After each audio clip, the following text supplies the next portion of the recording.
Is there anybody else, maybe somebody that was a freshman that's going into sophomore like Grant, that LSU fans should keep an eye on next year? First meeting was like, yeah, we got the 6-year guys like Vittmeyer and Bianco. I'm like, bro, I'm a Nola Seal. he goes, are you really? And I'm like, yeah. I'm like, I swear. And he goes, no. I don't even know this one. Do you know Hideki had a huge porn collection? See, all We just made that up. No, Google it. Google it. What did y'all give him this morning? He is off the rocks over here. He asked me specifically for Vyvanse this morning. I didn't give it to him. I refused. Oh, look out. Mikey is hit and down he goes. And he is not happy at all. That is the second time that Mikie Mahtook has been hit in this game. But this time. Never forget it, bro. I had a 7 or 7:30 exam in the morning. So I walk outside. And I walked I'm like walking in my car and I'm like, damn, I could have sworn I parked there. I'm like, maybe it's out here. I'm gonna go look around over here. Bro, I walked like 3 parking spots like in the direction I thought I probably parked. I'm like, fuck that. I know I'm parking right here. Kids still doing that. And out there playing for hours instead of just chilling on the video games. Yeah. Is awesome to see. Chilling on the video games. Did you just age 55,000 years? Well, we call them Fortnite nerds. Yeah. You know, Chilling on the Fortnite video nerds. games. I mean, chilling, like playing video games. That's the Fucking way to game. say it, yes? You think an old man would say chilling on the video game? That's what you just said, yes. You think an old man would say chilling? on the video game. On the video games? Well, oh well. You're an old man. If you want, Well, I'm not a gamer. You're getting older, I mean, I guess Mikey.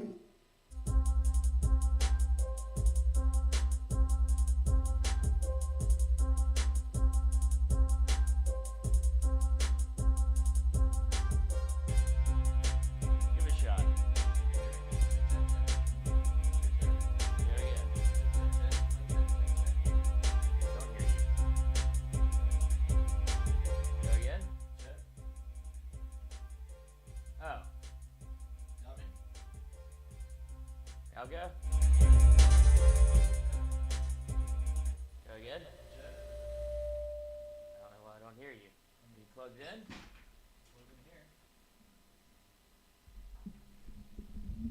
Check, check, check. I hear me. Where are you?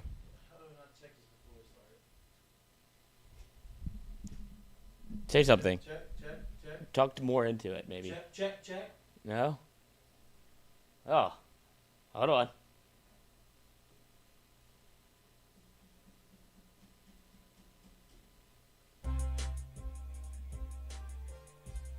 Oh, it might be bad wire. Let's just see. Let's see. Let's get another one.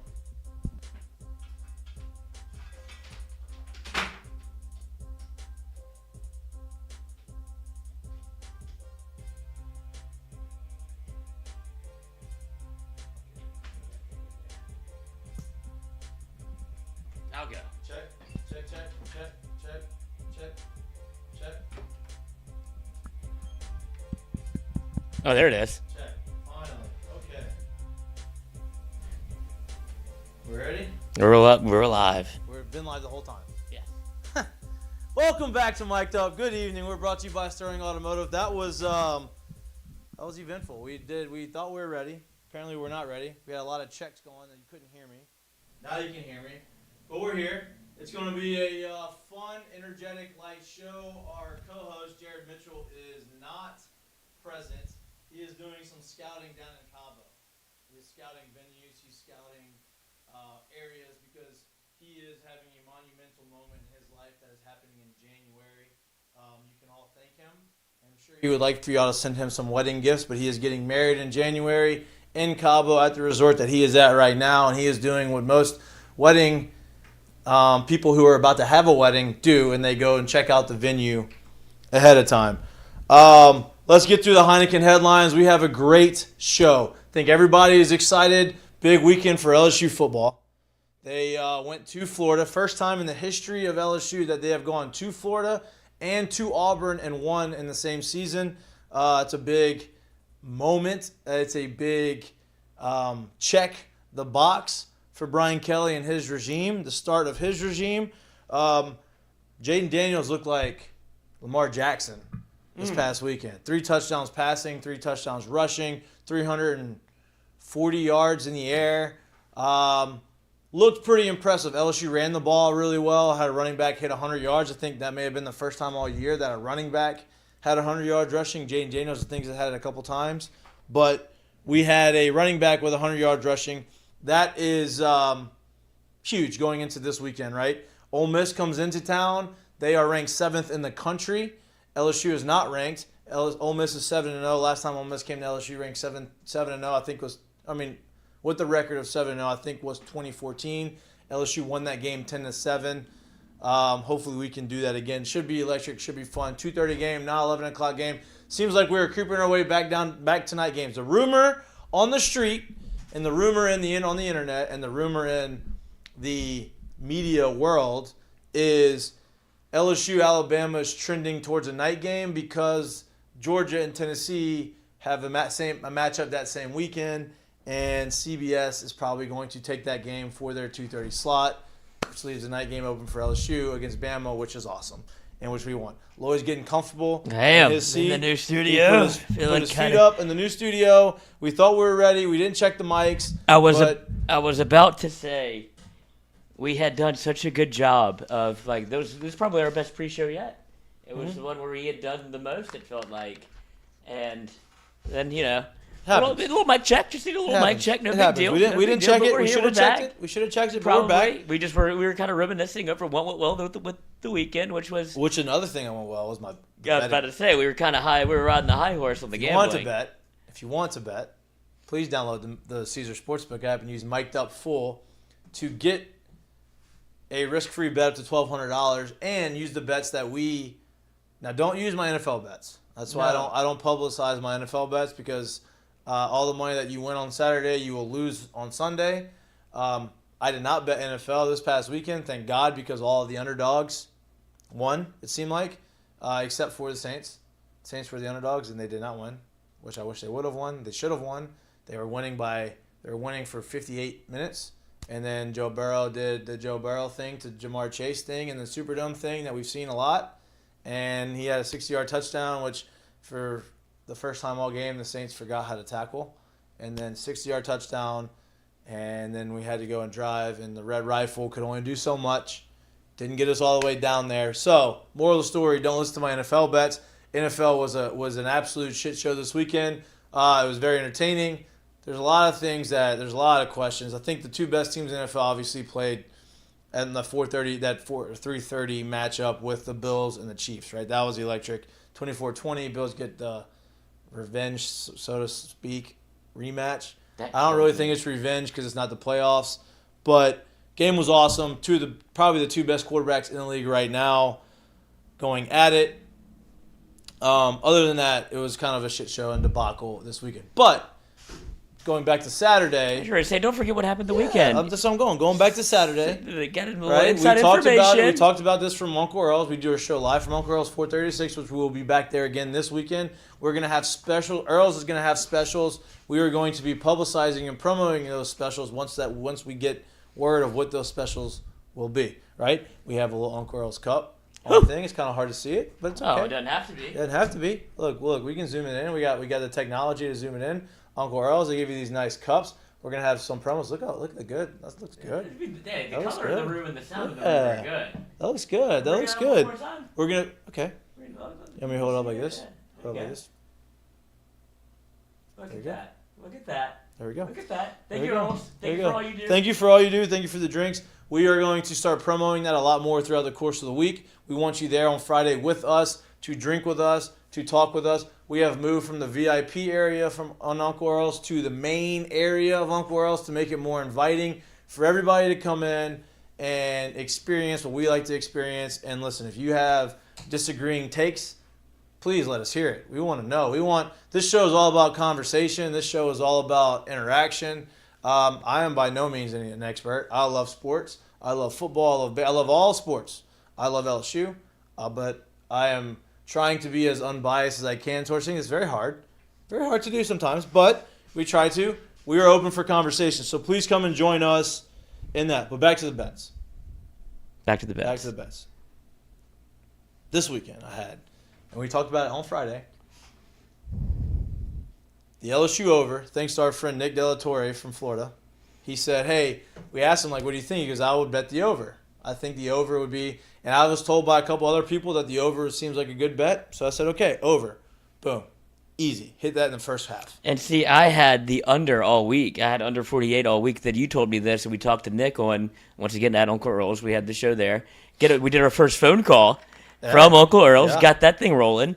And so the ability to do that and then get that information from what Florida said, that you got to, you have a guy on the other side that we had where it's like, okay, I'm hearing over twice now. So I went ahead and cashed out the under bet before it happened and went straight over. And I'm glad I was riding with the boys because it was a beautiful Saturday. It was great. It was an easy one, too. It was you win it in the first half. Very relaxing bet. You don't have to sweat it out. And you could also say, that winnings, I'm going to go and bet some in the second half, right? Let me double up on this little stuff. Vegas knew something because it was LSU was up by 14 at the point going into the fourth quarter, and the fourth quarter over-under was 14.5.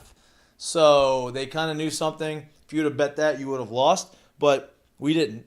We bet the over, 50.5 for the game, hit it. I also liked the Kentucky +4 against Mississippi State. I liked it so much that I took it once Mississippi State scored and they were winning. I took it again at +4.5. Doubled down on the Kentucky bet, won both of those, right? I liked the Stanford. I think it was +10.5 that I got it at against Notre Dame. I wish I would have taken money line. We said on the show that I was like, I just feel like Stanford is just, they play the boring football. They don't really do anything crazy, but Notre Dame was kind of in this weird desperation type situation. And sure enough, Stanford comes in and says, we're going to go ahead and cover that. We're going to beat them. And we're not just going to cover, we're going to win straight up. And then I also took LSU money line. Michigan, I did like the Michigan. I think it was -6.5. I don't know the exact line.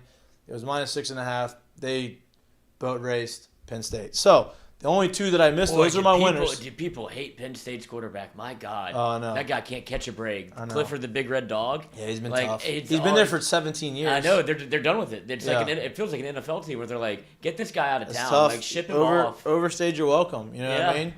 The only two games that I did miss, I was very high on Tulane, the under, because Tulane's defense has been very good this year. Tulane won. They are now into the top 25. Congratulations to the Green Wave out down there in New Orleans. They did not. They went over. They did not get to the under. They went over. And I also like the under of Arkansas, which was 66, and they almost scored 100 points total. So they did not. They murdered that under. So those are the only two. But the other ones were good. It was you come up 5 and 2. Day for college hell football. of a day. Hell of a day. Hell of a day. But the most important part of that day, well, I guess there's two important parts. Because one, obviously, around here, LSU won. That's most important. And what did we say before the game started in terms of record? 5 and 2 looks a lot better than 4 and 3. Than 4 and 3. Right? They mentioned on the broadcast. They did a bunch. Like 5 and 2 looks way better. We also talked a lot about hope. I talked a lot about hope, right? That when you talk to a team and you try to get a team to buy in, they want to listen to your message, you want them motivated, you have to be able to preach to them there's hope for something to happen during the season, right? And for me, was if you don't go to Florida and win, you kind of lose your hope of like, damn, we don't really have an opportunity to do the things that we set out to do at the beginning of the season. Like our goals are kind of almost shot. Like you have 2 SEC losses, and you have the gauntlet of the West that you have to play coming up forward, right? You have Ole Miss, you have Alabama, you have Arkansas, and you have A&M left on the schedule to play, right? 4 teams that are very capable of beating you. You are very capable of beating them as well. But to go into those games without hope, that makes it a lot harder, a lot tougher, especially with a new team, a lot of new guys. But going to Florida, winning at Florida in the fashion that you did, because really you controlled that entire game. Now, I got a little dicey towards the end. Florida had a little opportunity. They had some big plays I don't really like. We'll get into that later on in the show. But you go ahead and you win that game. Now you come back and everybody's buzzing. Jaden Daniels looked really good. He had the best game of his career. The offense looked completely different. They had guys going in motion. They were throwing bubble screens to the receivers. They were throwing routes to running backs in the flat. You had your tight end going over the middle, getting big gains. You had jump balls that you're on 50-50 balls that our receivers are coming down with, and one that they probably should have come down with. I thought he did come down with, and he didn't. Brian Thomas is a problem. Malik Neighbors is a problem. Dre Jenkins is a problem. Keyshawn Butte is a problem. Like, you have problems all over the field. We had a little issue? No, I just wanted to double check myself, make sure we're all good. There. Yeah, making sure we're all You're good. working behind the scenes a little bit. Oh, yeah, no, I'm sorry. But we usually have more people in here. I can usually get away with this stuff. We have a lot of problems for On other offense, teams. Yes. For other teams, right? And we got to see a lot of that, right? You had a lot of guys get a lot of action. Keyshawn had his first 100-yard receiving game of the year. He looked very good. And so you come back from that game, back to Baton Rouge with hope. Because you get to play Ole Miss. Ole Miss is leading the SEC West right now. They're 7-0, right? Somehow, some way, LSU is the favorite for that. I don't know. I'll try to look at our website that our good friend BG gave us to see where the money is being. It's too early in the week for them to have the money to where the money's going, right? But LSU is favored by 1.5 points. At home, 2:30 game. Ole Miss, I think, is beatable. They're very good. They're ranked in the top 10 in the country. They just ran for 400 yards. That concerns me. They ran for 400 yards last week. Lane Kiffin isn't just going to throw the ball around. He's going to do whatever he thinks he needs to do to win the game. If that means run the ball for 400, 500 yards a game, that's fine. If that means throwing the ball 75 times that game, he's going to do it, right? That's what makes him so good. That's what makes him so dangerous. But their defense is gettable. You can go out there and you can score. If Jaden Daniels and the offense do what they did today, if Josh Williams is running for 100 yards a game, you have the ability to go out there and score, right? Now, our defense, I would like to see them make some stops. They played good at times, and they gave up some big plays, right? But you come back home, you play Ole Miss. The hope is you can go home and beat Ole Miss. Then you get to play Alabama, which hopefully is a night game, at home, right? Toughest team left on the schedule would be Alabama. You get to play the two toughest teams on the schedule at home, and you get to go to Arkansas and to A&M, right? I'm not saying they're going to run the table. I said this on Friday. I'm not saying that we are. I don't think that we are. I would like to believe that we will, but what you can do is you have hope. Going out this weekend and winning and beating Florida, you come back with the hope that saying, hey, everything that we set out to do, which is probably win the SEC West, is still on the table. If you go out there and you run the table and you beat the teams in front of you, you are SEC West champions. Why? Because Tennessee goes out and beats Alabama, and Alabama's got a loss. Even if they don't go out and beat Alabama, and you have one loss and you beat Alabama, you get the tiebreaker in the West. There's hope. We go out there and my thing is just, oh, you got to get this. I think that's oh boy, our boy. That's the other part of it. We have freshman sensation Zeb Rudel interview coming in studio. He is showing up. Freshman outfielder from North Louisiana, has been balling out. 3 home runs so far in the fall. I know it's the fall, but the bats have been loud. The bats have been doing a lot of different things. It's football season. It's also playoff baseball. The Yankees are in deciding Game 5 tonight. We're going to have that on as the show is going on, so we're going to have a lot of live reaction between me and Lloyd, and hopefully Zeb if he's in here for that. But great show. Big show. Zeb's just coming in. Lloyd had to leave to go get Zeb, put him into here so that we can get this thing situated. I wanted to go to break. Can't go to break. You're stuck with me because Lloyd's gone. But back to the hope thing, right? LSU comes back home with a whole lot of hope, right? Whole lot of energy. They come back with a whole lot of things, stuff, whatever you want to call it, to play for. The offense looked really good. They looked really sharp. Now, they had some mistakes. Obviously, special teams has been the big bugaboo. You've had big returns. I think they've muffed 5 punts in 7 games. Now, they've only lost a few of them, but it's not good. That just comes, that's a little shaky. You don't know what's going to, I think right at this point, it's kind of a mental thing. You're going back there, and the only thing you're thinking of is don't drop it, don't drop it, don't drop it. If you talk to any mental skills coach in any sport ever, they say don't, right? Say what you want to happen, not what you don't want to happen, because that brings in negative stuff. So it seems like they're saying, don't drop it, don't drop it, don't drop it. They end up dropping it, not because of lack of talent, probably because of just a little mental thing going on, stuff that you got to figure it out, right? Some people would say, hey, I'd be okay just not having anybody back there. and saying I'm gonna let you punt the ball and let the ball roll, as opposed to saying I just don't want to catch it and return it. Just let it roll. If we start at the 1 yard line, we start at the 1 yard line. But I know that we're gonna have the ball. We're not gonna get rid of the ball. But we're gonna get more into that. I know Zeb is in. Lloyd, do you want to put us on a break so I can stop this little monologue that I'm trying to? I want to hear what Oh, was it's probably like. good. No, it just kept going. I think I did a What pretty did you good talk job. about? A lot of the same stuff we've been talking about. Okay. Yeah, talked about a little bit about Zeb, how he's been balling out, outfielder. You think you freshman do it for outfielder. 3 hours alone by yourself No. every day, Monday through Friday? Would not want to do that. Would not want to do that. Either. Get us on a little break. We'll be back in 30 seconds. Appreciate it. This man We're was- brought to you dude, by he was- Mike. he was in the Brought to you by streets. Sterling Oil. What's up, man? All right. All right. Wow. I could do that if you were here talking to me, Oh, for sure. talking in the camera by myself. Where do you did you plug the mic in? No, I'm about to. Let me get to a break real quick. Oh, we're not in the break. What's going on, dude? Not much. How are you? I'm good, bro. Yes, sir. You've been fucking doing it, huh? Trying to. Feeling trying good, to. huh? Yes, sir. Tell you what, I hit about 5 home runs in my entire career in the spring, in the fall. I sucked in the fall. You have what, 3? Yes, This sir. fall? Don't call me, sir. 16 beers, easy to tap, easy to pour, easy to chill. Check it out. Become a life of the party. You're welcome. And here's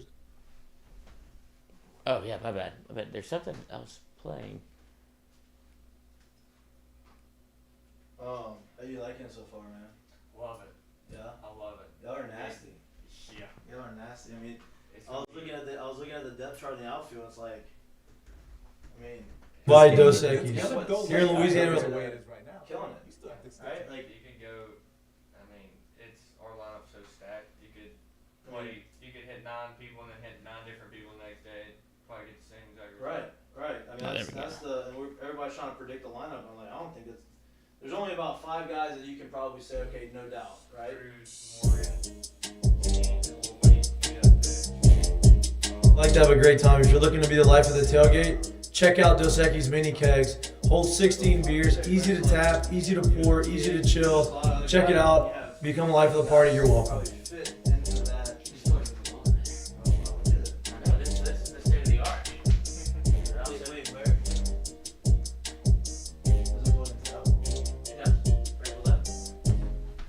Oh, there's always something Oh, else. it's right here. Here we go. Oh, there you go. So you're from North Louisiana, right? Yes, sir. Oh, no. It's alright. It's alright. If you It'll see what happen. you've heard, then you might be, you'd be okay. It feels weird to say yes. No, I get it. I get The it. coach lessons. He's very polite. Well, he's not. He's I'm a just freshman. saying, He's got a few you years gotta before, prep him for it. before he gets to pro ball. Neville, man. I got a lot of friends that went to Neville. Rafe Ryan's my boy. Rafe went to up there, Neville. Yes, sir. We back? Yep. 3, 2. Welcome back to Mik'd Up. We're brought to you by Sterling Automotive. I was just going through the Heineken headlines, and then Lloyd left me without a break, and I had to try to figure out. You did good, dude. I did. You did good. I was did. I proud had to. of I you. had to have a me and the camera. We're just talking back and forth to each other with no. A couple dry swings. Yeah, little naked dry swings in the mirror. Naked dry swings in the everybody, mirror. every Find your every rhythm. baseball player's done that. Been there. I don't know if you've been there yet, but you're gonna get there. In studio is Zeb Rudel from Monroe. Monroe. It says technically you're from Columbia, Yeah. Louisiana. I was born there. I mean, I was actually born in Monroe, but I was raised in Columbia, and I moved up to Monroe by 4th grade. Okay. So I went to OCS for a while. All right. And then. And that's Ouachita Christian High School. Yeah, For those of y'all that don't know. There you go. Yeah, See, I know my North Louisiana You schools. know your stuff. Yeah, Slaughter came from there. Yep. Yep. But I went to Neville my freshman year of high school. Okay. And I was tired of getting bullied by Will on the football field. You weren't the only one. It I feels think like. I think a lot of people were, huh? Yeah. He's a monster. I mean, well, our high school, we wouldn't have played in high school if I would have still went to OCS, but I used to play him in like Pee Wee football, like Yeah. they called it YMCA or whatever, and it was back then where he could run the football. Oh wow. So he's like a head taller than every kid, like Just it's running not- everybody it's not over. even fair. Just And, putting like, it, just so it was- stiff arming It everybody. was kind of like a game between me and him because I played running back, and he was like the fullback, but you just hand the ball to him. Like, I mean, like you can't tackle. You couldn't tackle him. right. It wasn't fair. It's almost like the I am 12 guy.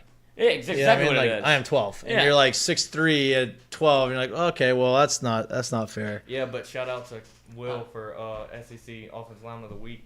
Yeah. Hey, coming back from Yeah, his little stint in the hospital, I don't really know what happened. I think I've heard some things. Do you know? Dehydration. Is what they were saying? Had a seizure Yeah. on the field, but you know it didn't stop him. Nah, I heard he was chomping at the bit in the hospital. He was kind of like trying. They had to basically tie him down. Like, you're not leaving. Like, Yeah. you gotta clear these tests. He went full Remember the Titans. He was at Gary Bertier whenever Gary he Bertier had no legs at the time. Well, he had legs, it just didn't work. Yeah, I mean, I know. But I'm just saying, but he was watching it. I feel like it was the exact same thing. Right. Wherever I'm throwing the food tray Well, at, it's at not the the TV. exact same thing. I mean, one guy couldn't walk. The other guy was fine. But yeah, let me look at him against Florida. SEC Offensive SEC Lineman of the Offensive Week. Lineman of the Week as a freshman. Our bookend freshmen as both tackles, I think we're set up football-wise, set up for the future. Let's get to you, though. Yes, sir. All right? No more sir. What are we talking about? You're making it more nervous about it. You're making me feel old. I feel like I just got left here, but I didn't. I am a little older. But lefty outfielder, throw lefty, hit lefty, right? Yeah. Both sides, right? I was telling you before you got on in our break, when I got here, my freshman year, I was god awful. Like I think I hit one home run in this fall. I came out of Christmas break and I struck out my first 9 times. Like, just not in a position to. And I was trying, right? I wasn't like I couldn't do it. I just was one of those things. You come in right now. Fall has basically just started. I guess y'all are probably halfway through, maybe.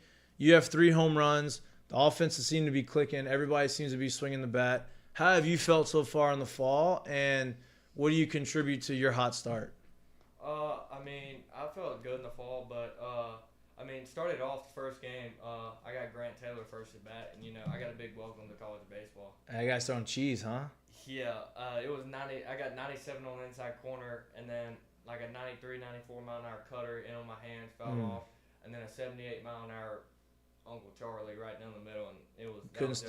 You took it? You froze you, or you swung at it? I froze. Yeah, that's tough. It froze me coming from his arm angle, and then Aiden Moffitt did the same thing to me, lit me up, and I mean, after that first night, I was like, whoa. Yeah. Like, I'm here.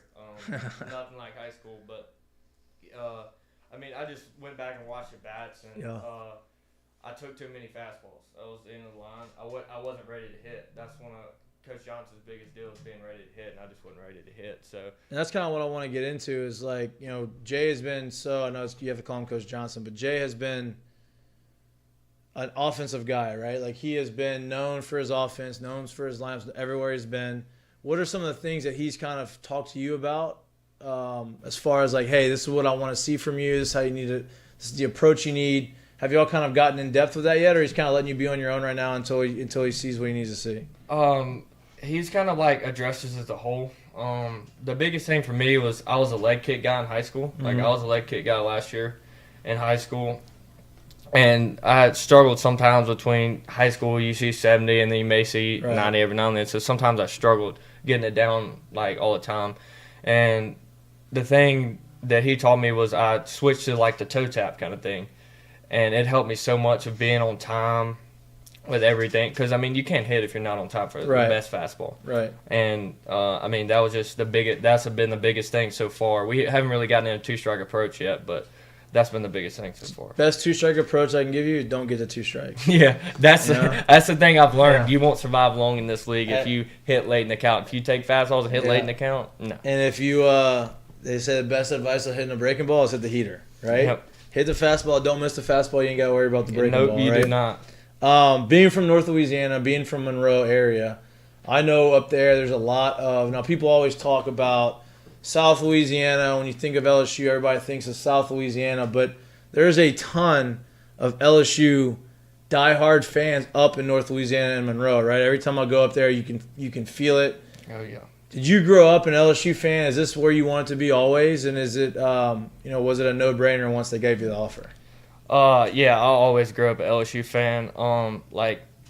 Half of my high school graduating class came here. Yeah. But I've always grew up going to the games, and especially the football games, and going to the baseball games ever since I was younger. And you know, it was definitely a no-brainer. But at the start of my recruitment, I committed to UL. I think that was my freshman year, or going into my freshman year. And then I kind of sat back and I was like, well, I think I made a decision too early. Right. So I reopened my recruitment, and I played well in the summer, and I went to like a bigger showcase event, and I did really, really well. And so I got a lot of attention from that. And once LSU was offered, yeah, that was no brainer. That was no brainer. It wouldn't. When did they officially offer you? Let's see. It was around my surgery time, so I had Tommy John. So it was Right. around June. It was right in June. And that's what I want to get into, right? Because usually when you hear Tommy John, you hear about a pitch. Did you pitch in high school? Is that how it happened, or? Well, I tore it during summer ball, COVID year. So it was Okay. it was been my sophomore summer going in my junior year. I was playing on my summer team, and we had a bunch of our guys that were supposed to pitch who had been hurt or whatever. And I mean, I wasn't no pitcher for sure. I was a thrower. Right. I feel Sounds that. like you just sounded so Neville right there. I feel that. No pitcher. I was no pitcher either. I mean, no, I was not a pitcher. I wasn't get up there and throw it. But during COVID, I had been, like, before summer ball started, before we even know summer ball, I got really big. I was like 205. Like, I'm like 185, like 190 right now. Good weight or bad weight?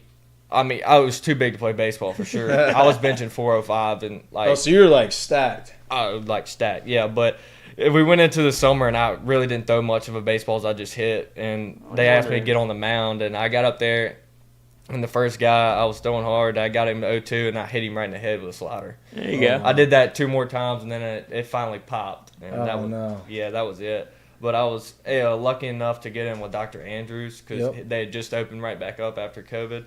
So I got in there and got my surgery done. How was that recovery like? Because I know, obviously as a pitcher, it's a year to a year and a half recovery to get back on the mound and kind of be the same pitcher that you were. But as a hitter, it's a little bit different because, it's not going to really affect your swing near as much as it's going to affect you throwing the baseball. And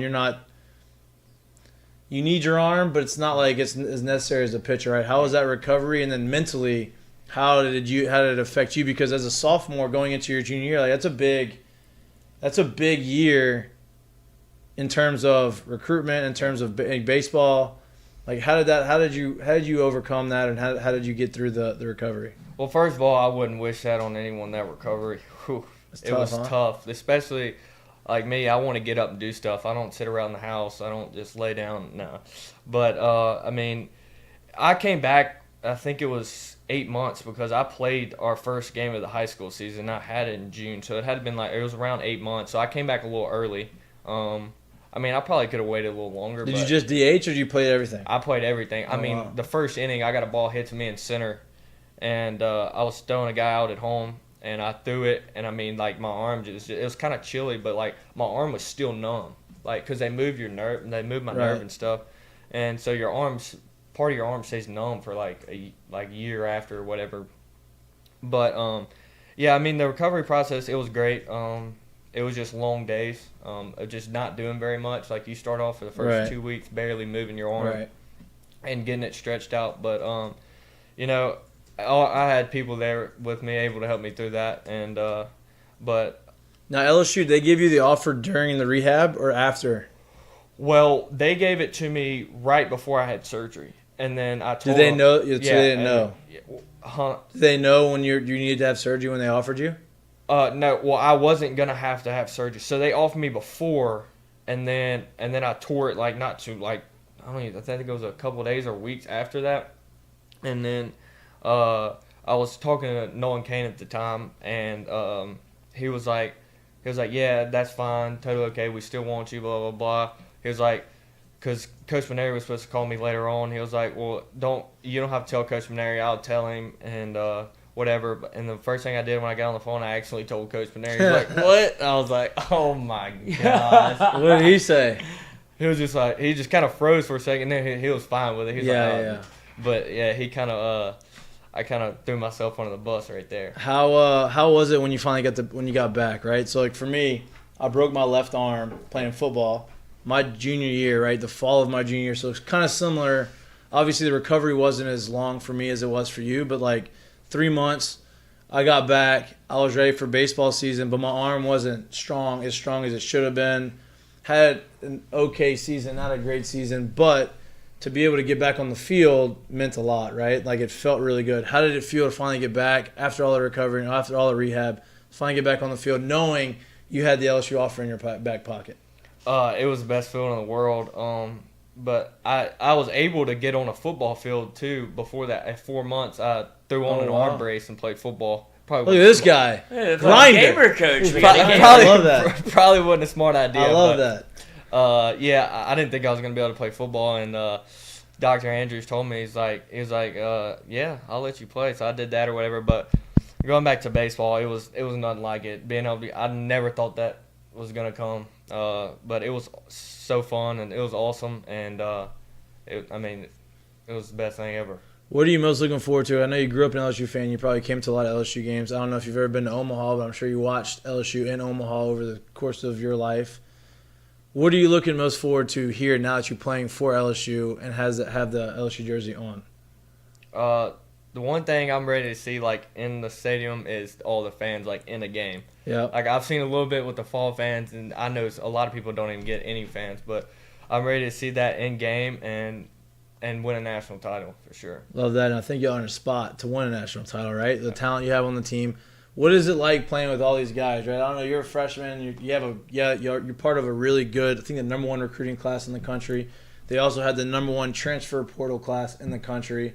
So you're surrounded by guys that a lot of guys are probably going to have a chance to make it to the big leagues, right? Hopefully you're one of those guys. But what is it like in that locker room, in that clubhouse every day, playing with these guys, alongside these guys, and being one of those guys? I mean, it's like the biggest thing for me so far is it's a huge learning experience playing with guys like that. I mean, half of those guys are hopefully all of them are going to be major leaguers one day. But everything they do, I just watch and take detail and pick their brain and learn stuff from them because, I mean, they're the best in the country to do it. So it's just awesome having those guys around, those older guys, to be able to pick their brain. Do you have I think I know this answer, and we've asked a couple guys that have come in, but like, what are the expectations in that locker room, right? Like, I know you've had guys that have been here for 2-3 years, guys who have the opportunity to be the number one pick in the draft, and they came here to LSU for a reason, right? Not just to get drafted, but to win the World Series and make a run. And they haven't been able to get to Omaha yet, but they've gotten close. They've had opportunities. What is the feel and what is the mindset in the locker room going into this year? An expectation definitely for us is Omaha for sure. I mean, the way we're going at it, the way we've been working with the guys we have on their team, I don't see no reason we shouldn't. It's just whether we go out there and handle our business, especially with all the guys that we do have, the amount of talent we have in the lineup. I mean, there's no excuses for us. We just have to go out there and do what we're coached and get it done. Y'all brought in a new pitching coach, right? Wes Johnson. To me, to a lot of people, like, Wes was probably one of the biggest recruits that Jay could have gotten to LSU, right? Because, one, last year our pitching depth wasn't there. Our starting pitching wasn't what everybody anticipated to be, and Jay kind of knew that going in. So he goes and hits the portal, brings all these guys in, recruits some guys. Grant Taylor may be the best arm on the team right now, and he was here last year, but you bring in Wes Johnson to develop these guys. He has a track record of developing these guys. So he comes in from the big leagues and develops this pitching staff. How has the pitching staff been? Because I think people start seeing the Twitter, like the news on Twitter about, all these home runs are being hit, and all the offense has been doing all this stuff. That's him. That's my point. He's got 3 of them. Yeah. He's got 3 of them. Off the schemes plan. But you have the starting pitching, I feel like, and the pitching has still been good. What have you felt like and what have you seen from the starters? And gives the people some room to be excited about, because I think that the starters aren't getting talked about enough. Yes, the pitching staff has not gotten the credit they deserve. I would say like Skeens, Taylor, Floyd, like everybody on the pitching staff. Wes Johnson has him rolling. Like I don't even see the guy very much, but every time I see him, he's got the best attitude. Like he's hyped up, he's ready to be there, and he's working them harder than they've ever been worked. And those guys, they work their tail off, and they're gonna do some amazing things this year. They're gonna be really, really, really good. I'm looking forward to it. How to me, I know you're a freshman, you weren't here last year, but there's some teams that are coming in that you would probably want circled and like can't wait for this weekend. To me, it's the Tennessee series, right? Yeah. You get to play now. That's in April, right? The beginning of April. So you have a long way to go until you get there. You have a job to do before that, but they get to come here. The series a couple years ago, playing them last year, gets a little chippy, right? Yeah, I watched that on TV. I would imagine that the guys and the boys in the clubhouse are pretty pumped that they get to come to Alex Box, especially with the talent that you guys have. Yeah, that's definitely. I think that's circled on everyone's. Like when they look at the schedule, that one's circled right there because, the way it happened, was it 2 years ago? 2 years ago, I think we're a lot better team. Like as in coach-wise, Coach Johnson, he's got us ready, and he's gonna have us ready. We're not near the team we're gonna be yet, but I'm ready for that one. That atmosphere is gonna be crazy, and I'm ready to experience that. Tell me this. So we talked. Old school Xbox, huh? Oh, this is gonna be old school Xbox. Like it's gonna be like tailgating. It's gonna be. Yeah, that's gonna be. It's gonna be a lot crazy. of shit talking. Like it's gonna be awesome. Line the chalk. It's gonna be like buses coming out and people are Tiger Bay. Like it's gonna be football. Yeah, it's gonna be great. I'm sure there's gonna be some people getting thrown at and tossed. And, no doubt, which is great. I love that. That's I love awesome. that too. You should love that. Hard-nosed baseball. You absolutely should love that. We were talking a little bit about recruiting, right? You talked about Nolan Kane. Nolan's one of my really good friends. I played LSU with him. When the staff left and Nolan left to go to A&M and Jay and the new staff comes in, how did that affect your recruitment? Did Jay call you and say, okay, this is, did he have to re-recruit you or did you have to earn his trust for him to want you to come to LSU? Yeah, so when he got hired, my high school coach was like, you're going to love him. Like, he's a big hidden guy. You're going to love him. And so I just waited around, like kind of waited or whatever. And so I kind of hurt my arm. Like, my arm kind of flared up my summer going into my senior year. So I didn't play as much, so he wasn't able to get out and see me play. Right. So I didn't play football my senior year, so I could go to Jupiter. And oh, you didn't? Mm-mm. Mm-hmm. So sure, your football coach was real happy about that. Oh yeah, that was not. That was. I played slot and I played linebacker. Like I was like. You look like a little Wes Walker. I was utility. There. I was utility. Now more of a Julian Edelman. Yeah, he's more stacked than Wes Walker. Julian like Edelman. If somebody got hurt, like if somebody on defense got hurt, safety, linebacker, I'm going to play it. Yeah. But, back to that, but yeah, he like my senior year, I went to Jupiter and stuff, and he like came and watched me play and re-recruited me basically, like just like made sure, just followed up on it, and I sat down and talked to him in his office, and everything with the scholarship and stuff was remained the same, and I was ready to go. That's good. That's good. What do you have? Like, what is something? Actually, that's not what's something. What is being a lifelong LSU fan, being place that you want to be, right? This is where you've always wanted to be. I'm assuming that you lived and died by watching LSU. That's how I did, right? I'm from Lafayette. Don't listen to that garbage. You committed to Alabama. I didn't commit to Alabama. That's not true. I thought about it, but they didn't offer me, so they didn't offer me. LSU hadn't at the time either. Okay, there was a reason. I wasn't picking them over LSU. I just hadn't got an offer from LSU yet. But when I was growing up, like it was all if the LSU game was on, if I could watch the game, I was watching it. Right? If I could go to the game, I was going to it. I went to Omaha in 1998 to watch LSU in Omaha. Yeah. And they didn't win that year, but I was there. Right? I'm assuming you have some of the same memories and feelings. What are some of your best memories growing up watching LSU? Like, what are some of the most vivid memories that you say, "Damn, I can't wait until I'm there doing that"? I mean, like it used to be like when I was a smaller kid, like. When I watch LSU games, I watch LSU football or baseball. If they lost, I was like, I ain't doing nothing for the rest of the day. No doubt. Like my day was ruined. The whole day was ruined.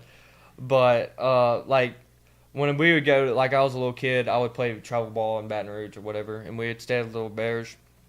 and we'd go to football games and baseball games, and I like just sitting there and be like, it's so awesome. Like, can't wait for it. For me, my best memory, like my favorite memory of like when I was old enough to really like, not like when I was 7, oh, I really want to go play at LSU, but like when I was old enough to feel like I had an opportunity and I kind of understood baseball was in 2000 watching Brad Cressy get the game-winning hit and Terrio come in and throw the helmet and it's like for the walk-off. And I was like, damn. Like that's what I want. Like I want that, right? Like I dreamed of that. Like that's what I wanted. So that was the one thing that stuck in my head. And then fast forward 9 years later, I was able to come to LSU and do that and win a national championship. So I didn't know if there was something like that stuck out, like a memory specific, vivid. Yeah, memory. like I want you to stroke his ego a little bit. No, I'm not. It's not. It has nothing to do with me. Nothing to do with me. You played in 2009, right? Yeah, last national championship. Yeah, I was 6 then. Yeah, right. So he's too young. So he's gonna be, his memories are gonna be probably the Bregman era. Yeah, I was about to say Alex Bregman. No, one of the games that sticks in my mind is when Bregman, when they played the Alabama series at Alabama, I think it was, when Bregman hit that bomb to left field. Mm-hmm. That was just one of the big things that like stuck out to me. It's like, those guys are different. Hey, they ain't telling Bregman pitching this year. He had a good year. Yeah. So did Altuve. Hit 30. Didn't know if it came from LSU. Nope, did not. I wish. I never was on a team that really relayed signs. Unfortunately, I wish. Now relaying signs from second to home is normal. That's normal, but you have to. Everybody on the team's got to be bought in. If you're not bought in, and you're the one hitting, and the guy on second's not bought in, you want to kill him. Because like, hey, bro, I'm doing this shit for you, and you're not gonna do it for me. That's bullshit, But like. So if you're not bought in, you're just not going to do it. Who was my guy that swung Clayton Kershaw's curveball and it bounced probably 40 feet before the plate? Like, he didn't make it to the dirt. Well, sometimes they get you. Hey. Sometimes the catcher catches you and he changes it up and then you lose, right? But that's just part of the game. That is, for sure. What you got on the football team this year? What do you think? I mean, obviously you saw the offense everybody was waiting to see Saturday. I mean, you have Will and Emory Jones is at tackles, which just sets us up for the future because those guys they're different. Does Jay let y'all go to the games? Huh? Does Jay let y'all go? Yeah, so we're off this Saturday. Like we'll. Oh, it's savvy coach. Do y'all have a tailgate? You have like a team? Well, no, don't tell me where it's at. No, we don't have a tailgate this year. No. I think they had one maybe last year, but. Well, yeah, it's up to you. I mean, that's the players. Like we to find the spot. It's kind of a pain. So I'm sure y'all just do a tailgate at y'all's apartments or whatever. Yeah, like. I'll walk around the parade grounds from time to time. Yeah, that's where you need to be. Take in the sights and the sounds. That's where you need to be. Yeah, I'll walk around the parade grounds from now and then. But my hometown actually has a tailgate. Will's parents and some other people like just related to them. They do a tailgate, so they have like a whole big Monroe tailgate. So they have food and stuff over there. So I just go there and then go in the game. Yeah, that's the way to do it. That's money. Do you get That's money. You get to cut the whole line, obviously the student section line. Have y'all gotten yelled at yet? I used to get yelled at all the time because athletes get to cut through the line, right? No, we don't go in gate 7 anymore. We best thing that's happened to y'all because we used to get yelled at because we used to cut them and then go through the other gate like right there, and they had another entrance. That's a good move. No, we got between gate 7 and I don't know the other gate, just on the front of the stadium right there, but we have like a little white tent that we walk through and they just swipe our Tiger cards. That's the best. And on the front row, Yeah. Listen, you can go. Remember the Arkansas game when Tyron had the kickoff or the punt return for the touchdown? LSU, Arkansas. Yeah, absolutely. And LSU was getting beat, and then they had the punt return. He went right into the student section.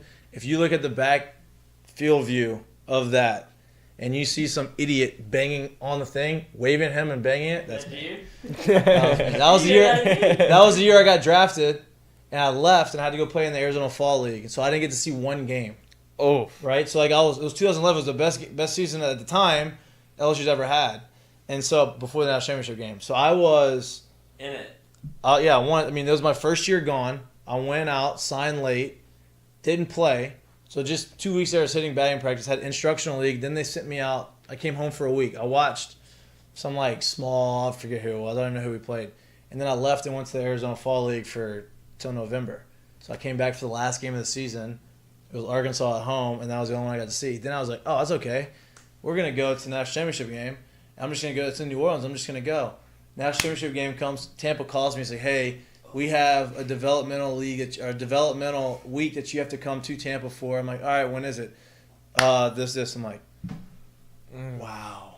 So I had to go. I turned down. I had people calling me, hey, you think you can get us tickets? You think you can get us tickets? And I'm like, I'm not going. I'm not going. You're not going. Yeah. Like, I'm not giving you a ticket if I can't. So I'm sitting in the, and it ended up being a great thing because I was miserable. Watching the game was a miserable game. But How old were you for that? he was old, dude. 11? He was young. He was probably 8. 9? He remembers that. Here 8 or now. 9. Is that the wait? Was That's that the the- same That's year? what- Was that the same year that they lost to Bama like 9-6? No, they beat Bama 9-6 and then lost to 9-6. Bama in the national championship Championship. 21-0. Yeah, that was when they had T.J. Yeldon as running back, wasn't it? Or Alabama, right? That was the next year. You're talking about the Yeldon screen pass. Yeah, that was But 2012. no, but yes, I do remember that because I remember the year that LSU beat them 9-6. Yeah. Yeah, I do remember the national championship. I don't remember whose house I was at, but I was younger. But I was messing around on the air mattress and they lost. So I popped it. I do remember that. I think it was because when we were kids we used to tear everything up and Yeah, but of course. we got out of the air mattress. We were jumping around. I do remember that we popped that. They lost. You can't trust a Neville kid as far No, as... they find everything fun. Really, they find stuff to do. And how much is... I don't know if you're living with Will Campbell or how much you're staying over there, but there's no way that Jack Besh is taking care of that dog. He came over here, he's like, Jack Besh just leaves his dog with, like, Zion, the dog. Oh, But yeah, I've heard about that. Out. Oh, I do not stay with Will. He stays with Wes and Walker. Yeah, I don't stay with Will, but I haven't even really been in his house that much because we're all so busy. But yeah, I've heard about that. I heard he doesn't take care of his dog very well. With Will, and Will's like, I'll just train the dog, just give it to me. I have a question. I don't think people know this. So do y'all have a new strength coach? No. So Travis is still Travis, there, yeah. but y'all have a new trainer, right? Yeah. You just got a new trainer, right? Josh, yeah. How has the adjustment from you, like for you coming in from high school to college, right? In high school, it was you basically show up and you play. You don't really have like much. You have a little bit of a training thing, but like you don't have a trainer. You don't have somebody always doing maintenance on you. You don't have anybody you can ask. How has that transition been of like, okay, like now I can go and actually have someone to talk to and say, okay, this is what's going on. This is what I need to get work on. And then you have an actual training program customized for you. Yeah, that's awesome. Like, you don't have to go sit down and think about what you're going to do for your working out. Travis is great. I love Travis. He's a funny guy. But Josh, yeah, he's done a great job. I think it ups the level of play. I mean, like having that in high school, and it saves injuries too. In high school, our baseball field was off like campus. So like in the training room and all that stuff was at the football field. So we had like a trainer in the bleachers if somebody got hurt. Right. But like just having like if you have anything wrong with you, just being able to go in there, and he's very good at his job. He's helped me a lot. That's good. How, Yolan? Go ahead. A lot's been made of what like the competitiveness of like the LSU baseball roster. Do you feel like there's a sense of that within each other? Like maybe like it's unspoken, but there's only so many places to play, and it feels like y'all have so many guys that are all vying in competition, all can play. Do you have to have that like subtle sense in the locker room or like in the clubhouse? You're like, shit, at some point it's me or you. Yeah, I mean, obviously there's a sense of competition, but Right. we're all like rooting for each other. There's no like he's against you, like nothing like that. Nobody's selfish in the locker room. We're all rooting for each other, and I mean how it plays out, but we're gonna win. It doesn't matter what we do, but we're gonna find a way to win. And competition makes everything Yeah, it makes better, right? everybody Like when I was 100%. here, when I first got here in the fall, I had no chance of making the starting lineup in the fall. But in my mind, I was like, I'm gonna go out there and I'm gonna earn that spot, right? Yeah. We had Jared Mitchell, who was a first rounder. You had Leon Landry, who was a third rounder out in center field. And we had Chad Jones, who was a freak show that was supposed to be our starting outfield, right? And then after that, you had Ryan Schiff, who could play a little outfield, who was a third rounder, made it to the big leagues. And so I was like, all right, all I'm trying to do is come out here, put on a good performance, show the coaches that like I belong here, and earn my way into the travel squad, right? To be able to play good defense, do whatever. So we go. And the only reason I made the travel squad is because I could play defense and I could run, right? Yeah. That was it. And so I was probably 25th man on the roster, hadn't figured it out yet. And then bad game, opportunity. ended up hitting 2 home runs in a game and never came out the lineup again. So my whole point for this is like you just never know, when your opportunity is going to be. But the only reason I was ready was because of the competition I had ahead of me and because of the guys that I had to elevate my game to beat and compete with allowed me to be ready for that opportunity. And, you can only ask for that opportunity. Yeah, competing with like those guys, the best in the country every day, that's awesome. It's priceless. Like, you can't get any better just sitting there training or doing anything by yourself. But we push each other and we root for each other. And however it plays out in the end, that's up to itself. But we're gonna find a way to win as a team. It's more about a team than yourself. So, man, all the right answers. I feel like Tommy Karen must be talking with y'all, huh? We finally had our first meeting with her. I finally met her. No, Tommy Karen, the guy. Oh no! I thought you were talking about a mental. I thought you said Karen. No, Tommy Karen. Did he meet with y'all? Teach y'all how to talk to the media. Yeah. The default face. Because default face. Yeah. That's my uncle. Yeah. Oh, really? Yeah. I love the way he says "mer." Mm-hmm. He's Mer. Everybody started dying out laughing when we were in He's there. from Oakdale, Louisiana, man. He's from a small town in Louisiana.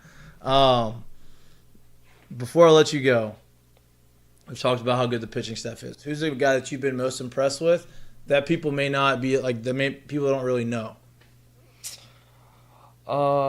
Most impressed was I think Aiden Moffitt. He's in my class, and I not grew up, but I played summer ball with him for a while.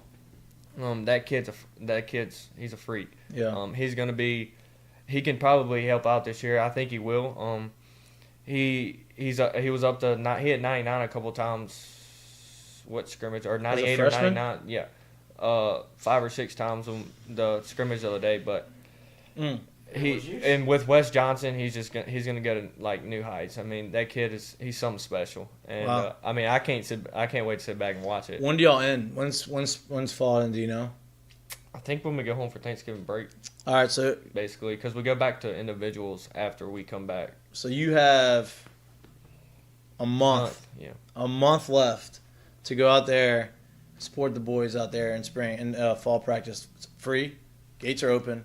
Show up, watch it, which has got to be cool, right? Because people are probably watching y'all scrimmages all the time. Yeah, it's awesome. I don't think many other people have the support that we do around the country. And first scrimmage, I saw those people there, and I was like, "Whoa, this is a fall game." Yeah, it's tight. And there's and you got people coming on, you had Tennessee fans coming to our game.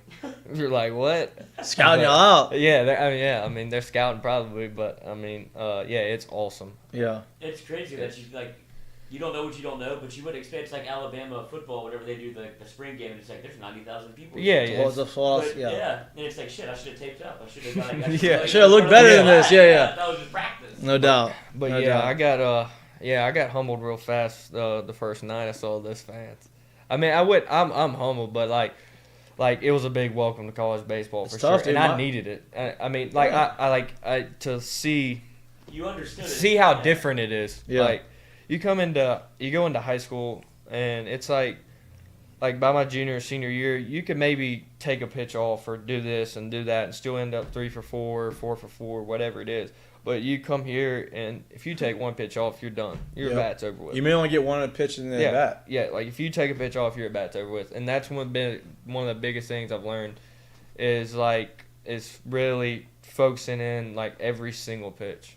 And it's helped me a ton. And you're not going to get the talent you have on the roster right now and the pitchers that you're facing. It's only going to make you better for the season because you're not going to face the consistency of the guys that you're facing every day in the fall. Yeah, to be honest with you, I don't think we'll face much better pitching than we have in the fall right now with the guys that we have.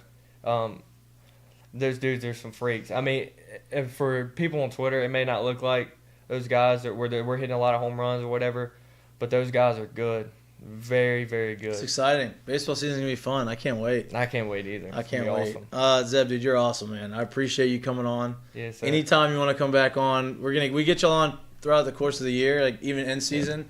Jay comes on Mondays. Like I said, I'll tell everybody this. We like to use this as a forum. Yep. Come on here, talk, hang out. It's not real super serious, but we try to get good information out. We want, Yep.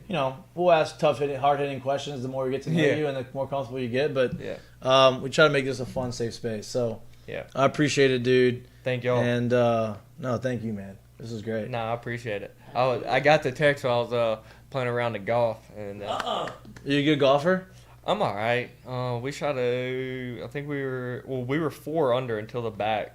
We were playing scramble. We were 4 under, and then like the last 3 holes, we ended up going 1 over.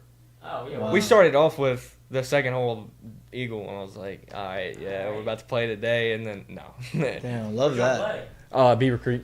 Oh, great spot. That's the only In place gym, I'll go dude. play. That's Yeah. the only place I'll go play. I mean, I haven't played at Santa Maria or whatever else, but I'm Mother ready. Nature, man. Oh no, dude! Don't. It's not right. Santa Maria is too expensive. Sorry for whoever's listening to this. Santa Maria is too expensive for what they offer. Beaver Creek is perfect. It's always in great shape. Always. It's, just so It's much not fun. expensive either. Yeah. Not at all. It's a hidden gem. Yeah, and you don't lose many balls there either.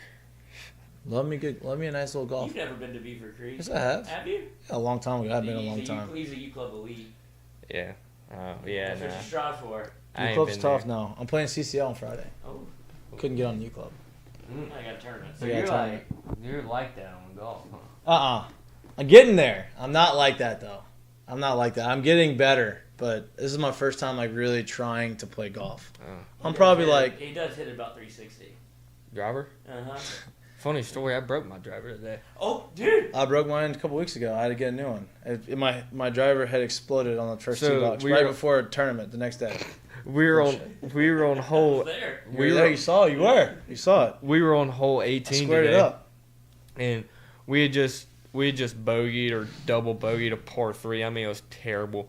And we were waiting on these people to play in front of us, and they're like on the green. We were just kind of waiting. I went ahead and hit my first drive, and I was like, I had another like ball in my pocket. I found the ball. I was like, you know what? I'm about to Happy Gilmore this thing.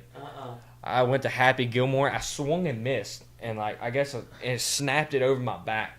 I was like, oh my. Oh no. That's tough. I just put it in the bag. I was just like, That's you know tough. what? Now you gotta ship it back and say, hey, I hit the ball and it was the Yeah. faulty driver. Yeah, I probably shouldn't have said I swung and Yeah, missed. no, but- no. I'm sure the golf people aren't Yeah, the same dude, type. just So. call Shipsticks. Be like, dude, I shipped my clubs. This Yeah. shit snapped. Oh yeah, don't do that.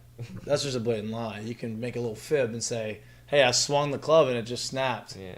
You know what I mean? I don't think that excuse works anymore. I feel like a lot of people played golf and they're like, this is great. I've done it. I literally an iron snapped in my hand and sliced my hand You open. get stitches. I didn't even hit the ball.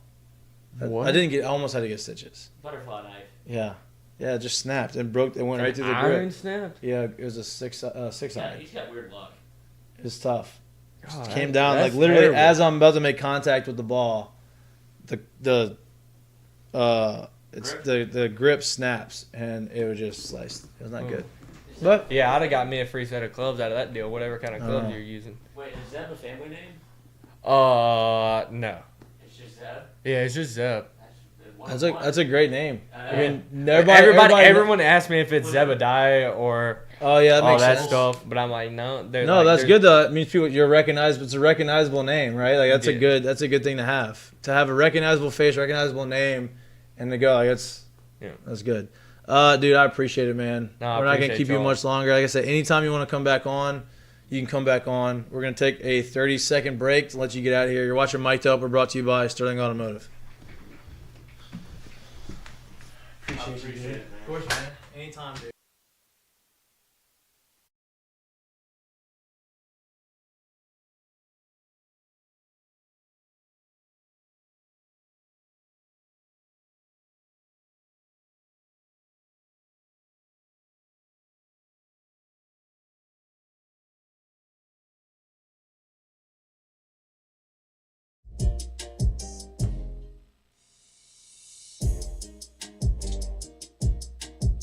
Today's show is brought to you by Dos Equis. Here in Louisiana, we like to have a great time. If you're looking to be the life of the tailgate, check out Dos Equis mini kegs. Hold 16 beers, easy to tap, easy to pour, easy to chill. Check it out. Become a life of the party. You're welcome.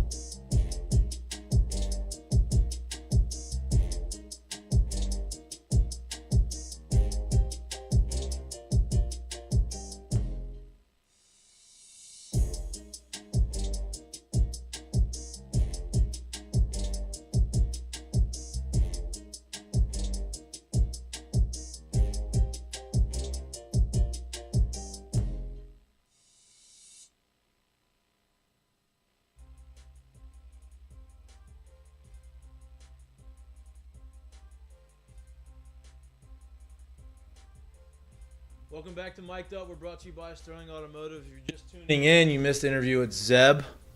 I love the name Zeb. I love it. It's just unique. Zeb Rudel from Neville High School, freshman, left-handed hitting outfielder for LSU. I don't know what they're doing over there as far as like how they're teaching them to talk, but every freshman that comes in here speaks well, understands what they want to say, says all the right things, and they're performing on the field. This kid has 3 home runs already in the fall. As a freshman, is very hard to do. Seems like he's coming in there and he's playing extremely well. Glowing reviews of the pitching staff. Regardless of what people may be reading on Twitter or seeing as far as like all these home runs being hit, starting pitching has been very good. The pitching has been good as a whole. If you missed the interview, tough shit. You should have been here live. We're not putting. I'm just joking. It's gonna be posted on our YouTube channel. You can watch it. We're gonna clip it and we're gonna cut it and we're gonna make it easier to read or easier for you to listen to and not read. That would be tough. That would be tough. I made you read the transcript of what the interview was. People do ask me for closed captions every now and again. It's like, brother, I don't know. Am I mumbling too much to get a closed caption? Coach O broke the test of anything that needs to be closed captioned. But you have to for those asking if you really want it, I have to go in and transcribe the entire 2-hour show, which I'm not going to do. I love y'all though. Okay, yeah. You gotta read the lips. Yeah. If you can do that. I feel like, especially today, might be a good day to actually transcribe it because we had a little audio issue at the beginning. Did we? You didn't tell me that. Yeah, but no, with the microphone. Oh, I thought you meant loved it. I thought you meant like after the audio, No, after the mic. Okay. That one moment. What I like is that he is a super LSU guy. Zeb is a big LSU, grew up an LSU guy, which, having a lot of talent and having, the fandom and like growing up wanting to play for LSU, I think that goes a long way. Every time we have a guy on here, man, I get excited for baseball season. Got a long ways to go for baseball season. I think the team is going to be in a good spot going into the year. I think that they are extremely, extremely talented. I think they're position players. You can, minus 5 or 6 of them. There's a lot of spots open. There's a lot of competition. The team, it's going to be hard to have the roster get down to 35. That's kind of what I was hinting at whenever I was asking. I was like, they have to know within the I guess y'all. I mean, obviously y'all have a lot of good players too, but I feel like LSU's almost oversigned. Well, they are. I mean, most teams are because of the COVID situation, right? So a lot of these teams, they haven't had to get back down to 35 since 2020, right? Since before 2020, since the COVID year happened, they were able to get. The last 2 years, they were able to have more players on their roster because of the lack of limitations that they had. They changed the rules. Right now, it's back to the old rules, which is 35, and. So teams are in the position where they're going to have to cut guys. Guys are going to have to transfer. Speaking of transfer, Gio transferred to Duke. Good for him. Good education. And Duke actually has been okay in baseball. They're not terrible, but you're going to have guys like that. You're going to have guys that are going to enter the portal after the fall, going into the spring, and have to find a new team. It's unfortunate. That's just the way it is, based off of COVID has messed up a lot of things, and that's another thing that it's messed up. But I mean, you have to feel like you relate to him at some point, right? To where y'all kind of have a similar, I don't want to say it's rare for LSU guys, like Louisiana guys that want to come to LSU and play baseball. Obviously that's the standard. That's what everybody wants. But to actually do it and to be from Neville, Monroe, or from Lafayette and be I want to play for LSU one day, you have to see a little bit of feeling what he feels at this point when he's the no doubt. You walk on a campus, you get into the locker room, and you're like, damn, okay, finally, I'm here. And then you get to scrimmage and you play. He said his welcome to baseball. By the way, this is the wrong channel. It's not on yet. This is the pregame.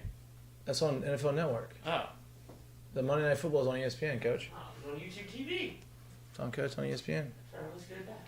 All right. But yeah, so he talked about his welcome to college baseball, having to face Grant Taylor, throwing 98, 97 with all these cutters. My welcome to college baseball, I had to face Lewis Coleman. It was my first fall at bat. And Lewis Coleman's stepping across his body, throwing from the dugout basically at 93 miles an hour. And I hit the ball 6 inches in front of home plate and then had to run hard down first base line. I was thrown by a mile. So that was not good. I didn't strike out, but I might as well have struck out. I'd rather have struck out than run down the line full speed at 6 inches, like first at bat. I mean, how many steps were you thrown out by? Oh, I mean, I was. Yeah, that's what I'm saying. I mean, Like, Micah Gibbs was busting ass catching. Micah down Gibbs there, was kid. He probably took 7 crow hops before he threw it. Really got down the line. But yeah, I do relate to him in the sense of like, hey, I want to be there. I'm there. Came into a really good team.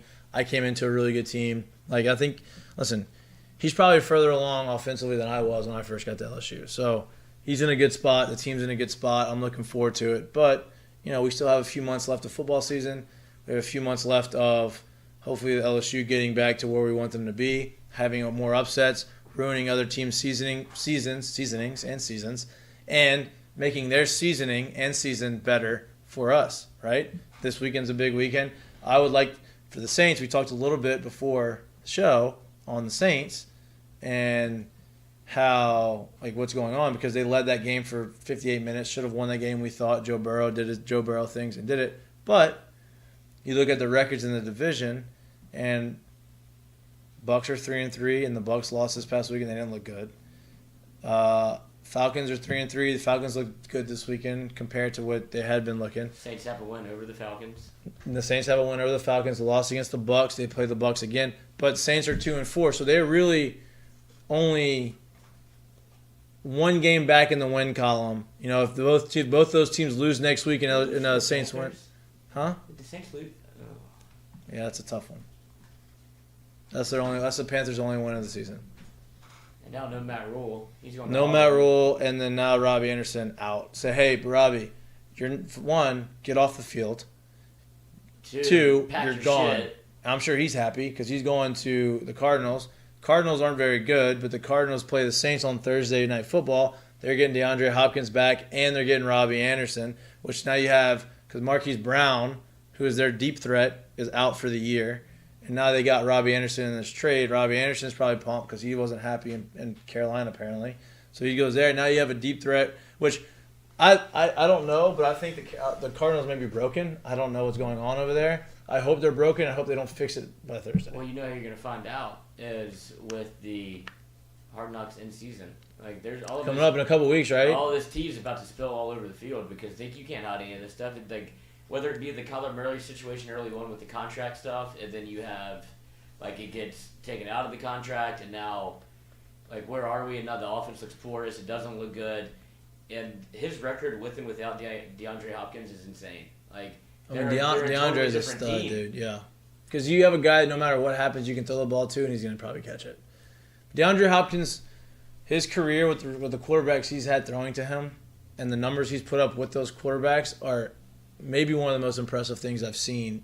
Like, one of the most impressive stats probably in all of the NFL is DeAndre Hopkins plays for the majority of the season. DeAndre Hopkins is going to have 1,000 yards receiving. It doesn't matter who's throwing the ball. You could throw him the football. Somehow he's going to get 1,000 yards receiving, and that's testament to him. Always getting open, always big in the catch. He's just one of the best receivers in the game. People forget about it because he's been hurt for the last year and a half. But he's coming back, and Kyler can't wait.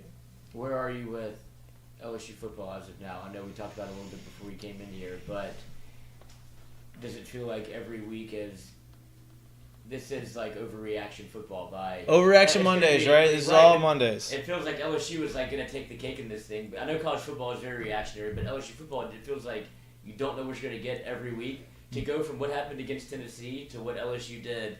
If LSU can do what they did offensively this week and continue to go forward, they can beat anybody.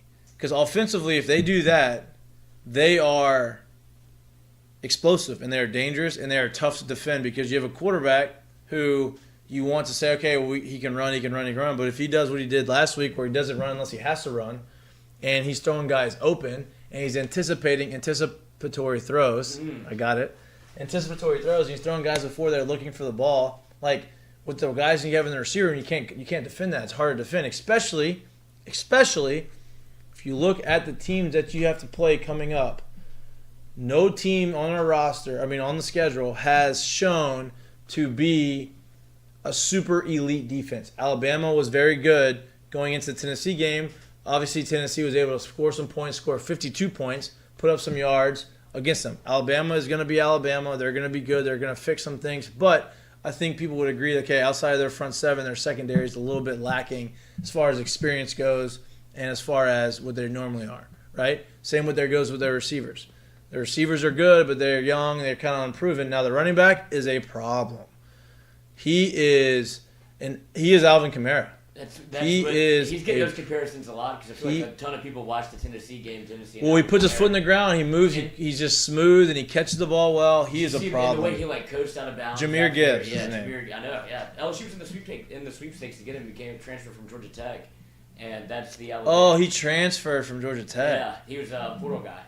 Wow. And so the other guy's good too, though. The other running back they have is good too, but when you have... They're relying on him a lot, though. Like, more than I feel like he thought that they would. Because and when you have Bryce Young, you're in every game. Obviously, you can make... Like, Bryce Young was unbelievable against Tennessee, right? Tennessee just made more plays than Alabama missed a field goal. Tennessee didn't miss the field goal, which that ball had to have gotten tipped. 100%. Right? So it's doing this, and we're watching. I'm like, it's not going to make it. It felt like the ball was in the air for like 10 seconds. I was like, it's not going to make it. It's not going to make it. And you're looking at you couldn't tell when it landed if it made it or not. If it was short or not, and you look at the refs and they had the field goals, I'm like, oh my God, he made this. I did not think he was going to make it. Then the fireworks show goes nuts, and not only did he make the field goal, the fans leave with the field goal post. Throws it into the water. That was an unbelievable. Well, McAfee blessed the water first. He did a backflip into belly flop into the Tennessee River, where the guy is undefeated at going viral. It's unbelievable how good he is at. He injected we were talking about it off air a little bit, but it's like he just unaged College Game Day by 50 years. He's the new Corso. Like, he's going to be doing that for the next 10 years. Yeah. He's a great addition. A lot of people think he's a lot. He is a lot, but he's a good a lot. Like, they needed it. That's who he is. That's his personality. He's not doing it as a fake. That's just that's who he is, right? He's just a guy that's going to entertain people, and he's probably done it his whole life and his whole football career, and now he's able to monetize it by a lot, and be extremely successful. The next thing I want to talk about is this Monday Night Football game, because I have a lot riding on this. Not as far as monetarily goes, but I hope Russ cooks like Russ says he's going to cook. Take a little boost. I need Russ to cook, and I need Herbert to cook. Have fantasy matchup. Oh. So I'm down 8 points.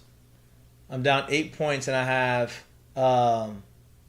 Russell's not guaranteed to get you 8. No, but I don't have Russell. I have I had sat bench Russell for get this move I did. I benched Russell, prisoner of the moment. Russell just played terrible on Thursday Night Football. He's a lunatic. He's deranged. Right. Carson Wentz played really well last week. I started Carson Wentz in the thinking like, okay, he plays well on Thursday Night Football. He got you the win. Yeah, he got me 4 points on fantasy football though. Well, he didn't have a finger. Right. So I'm down 8 now. I have Melvin Gordon, and I have Sutton playing. I don't even know if Melvin's starting. I didn't even get to look at the lineup. So I just may have Cortland Sutton needs to get 9 points. You might lose. No, Cortland Sutton can do it. I need a lot of points with my other team, Herbert. I need Herbert and someone else to score like 40. But so we have that. We're watching the game, live reaction, 4th and 2 right now for the Chargers. 14 minutes to go in the first, just started.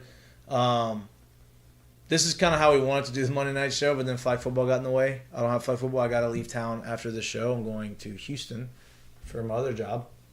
I'm just a working man, dude. You are. I'm hustling. We got a little 2-leg parlay. I'm hustling. With Eagles last night, Chargers tonight. So that's the only thing I have left on the gambling dock. All right. And then we put in a baseball bet. We have over 7.5. Wow. Aaron Judge hit a home run. Anthony Rizzo to hit a home run. Same game parlay. 5 to win 90, but it got rained out. Or it's currently. Well, I didn't same game parlay it. You did that on your own. I did that on my own. Yeah. Well, I had a boost. It always, if it tells me it's going to expire, it's like expiring today. It's like, well, fuck, I have to use it because it's plus 30. It's 33%. There you go. 1 for 3. That's what 33% would be. 33%. 1 for 3. We're bouncing around a little bit. The Nola brothers, I think that's awesome. So, the Phillies, first time in the playoffs in 11 years, make it to the NLCS. The Padres spent all this money in the offseason, had a bunch of trades that they made in the course of the middle of the season in order to make it to the postseason. They go there as the second wild card. They win the first wild card series. They move on. They play the number 1 team in baseball, San Diego Padres. They beat them. They move on to the NLCS. Now you have Aaron Nola versus Austin Nola in the NLCS for the first time. Well, Aaron's first time in the playoffs. Speaking of first time in the playoffs, he's had 2 starts in his postseason career this year. He's given up 0 earned runs. Aaron Nola is absolutely dealing. His brother, Austin, my roommate, old roommate, one of my best friends, who doesn't answer my phone calls, but does call me back a week later.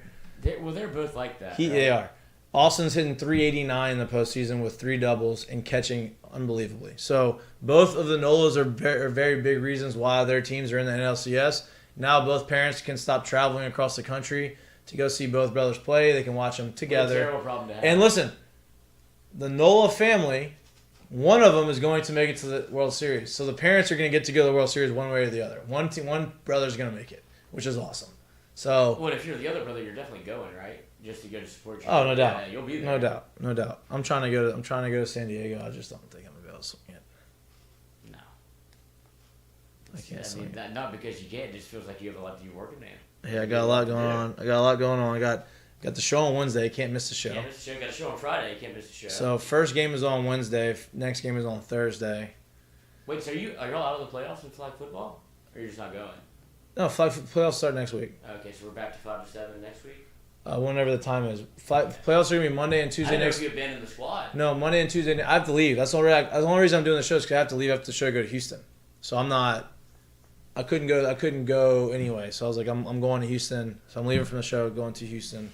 But next week you have Monday and Tuesday. Playoffs are done on Tuesday. So after next week, we're free. Season's over. Yeah. But for next week, we got a lot to talk about.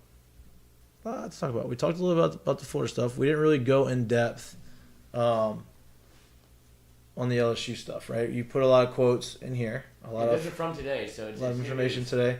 Tell you this. Did you watch the SEC Network interview with Brian Kelly? You couldn't pick, that was great, I thought. I know, but you couldn't pick like a funnier coach to do it too, where he was just. No, I thought he was great. I thought he did great on it. I know, but I was like, if you're like in the part of that production, you're like, oh, I don't know if Brian Kelly's the right coach to do this with, but he handled it great. Like he handled it in stride. Like Coach O, obviously that's easy, but you get like Brian Kelly is so business oriented. It seems like in his interviews he's so like by the book a little right. bit. And if he sees that, he's like, what the fuck? What's happening here? No, I thought he did great. And I love SEC Network for doing that. For those who don't see it, I think Chris During and Peter Burns had a bet. Chris During is. Peter Burns is 4-0 against Chris During too. Who's a Florida alum, and Peter Burns, I don't know if he went to LSU or just likes LSU, but obviously had a bet on the LSU UF game, and Chris During had to dress up like a clown, and he has to interview Brian Kelly during the entire time, which was just a fascinating visual. It was fun. They have a lot of fun. I like Peter Burns a lot. He's a big LSU guy. I think they do a really good job. That was great by Brian Kelly. He gave a little insight into kind of what I've liked about Brian Kelly. He's like very honest in his interviews, right? Like you hear him talk about, we couldn't have played any worse of a game than we did against Tennessee, right? And you go back and you flip it, and you have the game that you did against Florida, right? And you have the different offense. You have the guys are kind of bought in. They're doing the things they need to do, and you see the results. He talked a little bit about Jack Besh. Talked about how much he likes Jack Besh, how much Jack Besh works his ass off. He said. His quote in this interview was, Jack Besh catches more kickoffs and more punts in practice than anybody I've ever seen. And he said, when you get in the game, you have to trust your technique. He got in the game, he didn't trust his technique. He tried to catch the ball above his head and snag it, and obviously it doesn't work. And then, people were wondering, why is Jack not dressed out in the second half? And Brian Kelly said that he has an L5 in his back, kind of flared up, and he's been dealing with it, flared up. And he wasn't able to go, so they took his pads off. I'm sure he probably had some like stem on it. He was probably getting treatment within the game. But you just didn't see. It's usually what happens. So I enjoy Brian Kelly's interviews. I think that he does a really good job. It's nice to have a coach that can articulate what he's trying to say. Yeah. What do you think of the special teams? We've had this conversation every week now. And Listen, y'all are big defenders of No, the special I'm teams. not. I wasn't defenders of the special team. I said give it some time. I think we've given enough time. I think it's been plenty. We've given enough time. Special teams is horrendous. It's a debacle. It has not been very good. And listen, we do a 51-yard return. We muffed another punt, which is the 5th in 7 games. Like, we have done things that It's a Big Ten tournament. you just can't do, right? And we're watching the game. I'm watching the game with some of my friends on Saturday, and they're like, "Do you think it'd just be better just to not have anybody back there?" We had the exact same conversation. Just to, like, on the live stream. We're like, just like, just try. Do you think it'd be better to put an extra guy down there and say, "Go after the block punt, and if you can't get it, just let the ball bounce"? What's the worst that could happen? Because Start right the now, one? the worst that could happen is what's happening, where you're not allowed to even. You can't get the ball back. Yeah, it's just, and it's not like you're dropping at the 50. You're doing it like with your back to the end zone, right? And it's tough. It's tough to give the ball back to a good team in that situation. Not only that, but you give and you're up putting a your 50-yard return. Yeah. And then 2 plays later they throw a 50-yard touchdown, and you're just like, this is the LSU that. What were you feeling on when we had to kick the field goal? Oh my God. So I was like, okay, we gotta score a touchdown, because like it wasn't because I don't necessarily know how the field goal. I don't know. Enough. He hasn't kicked enough, right? So we just don't know. And I'm like, oh my God, and it was a 46-yarder. It wasn't a chip shot. Gimme. And I was like, oh, just please make it. And he nailed it. Danny Rojas. Right down the middle. Football is Perfect. life. Snap good, hold good, kick good. That's what you want. Did you see the relief on all their faces after it went through? Like, from snap to hold? Because you knew once, if that goes through, the game's over. Well, yeah, not only that, but, like, we can't fuck this up. Like, everybody is watching LSU special teams, and if our snap, hold, block isn't perfect, we're going to hear about it all week. The ESPN was all, like, they kept showing Brian Poley, and I'm like, damn, this guy's getting crushed. And they weren't necessarily talking bad about him. No, they just kept talking about showing special teams, and they just kept showing him, which, let's get a different hat than the yellow one. Wow, he's the only one I've been saying it. The yellow hat's bad. You're standing out for all the wrong reasons, Coach. The yellow hat's a bad look. I'm not We're not here to coaching. bash. Coaching's hard. I don't want to bash people. Coaching is very hard. But, something's got to change. Whether you're not getting the players to buy in or what, but something's going on. Love that. Throw the ball to Cortland Sutton. That's what I want to see. Somebody's not buying into what you're selling, and something's got to change. Either the guys got to figure it out, or there needs to be a change. There's not going to be a change in the middle of the season, though. That's just not going to happen. But what would your thoughts be if he's retained as special teams coordinator going into next year? Would you be shocked? I think I would be shocked. I mean, I would imagine that if something doesn't drastically change and for the next You 5 start games, catching punts and kickoffs, and you start covering kicks and getting good field position. Out there on kickoff. I mean, they might break 2 more. He made 2 tackles in the open field at the third. Putting him quarter. as a spy on Anthony Richardson, he couldn't do anything at that point. And he even spied cool. He is so he was, fast. Lurking.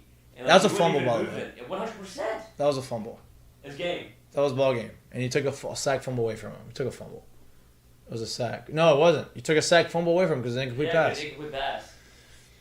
He's a stud, man. It's unbelievable. That's what goes in. And here's what I also want to talk about the defense, because the defense has struggled a little bit lately, right? Tennessee is a different animal, right? They did it to Alabama, they've done it to everybody they've faced all year. They are a different animal, right? They go extremely fast.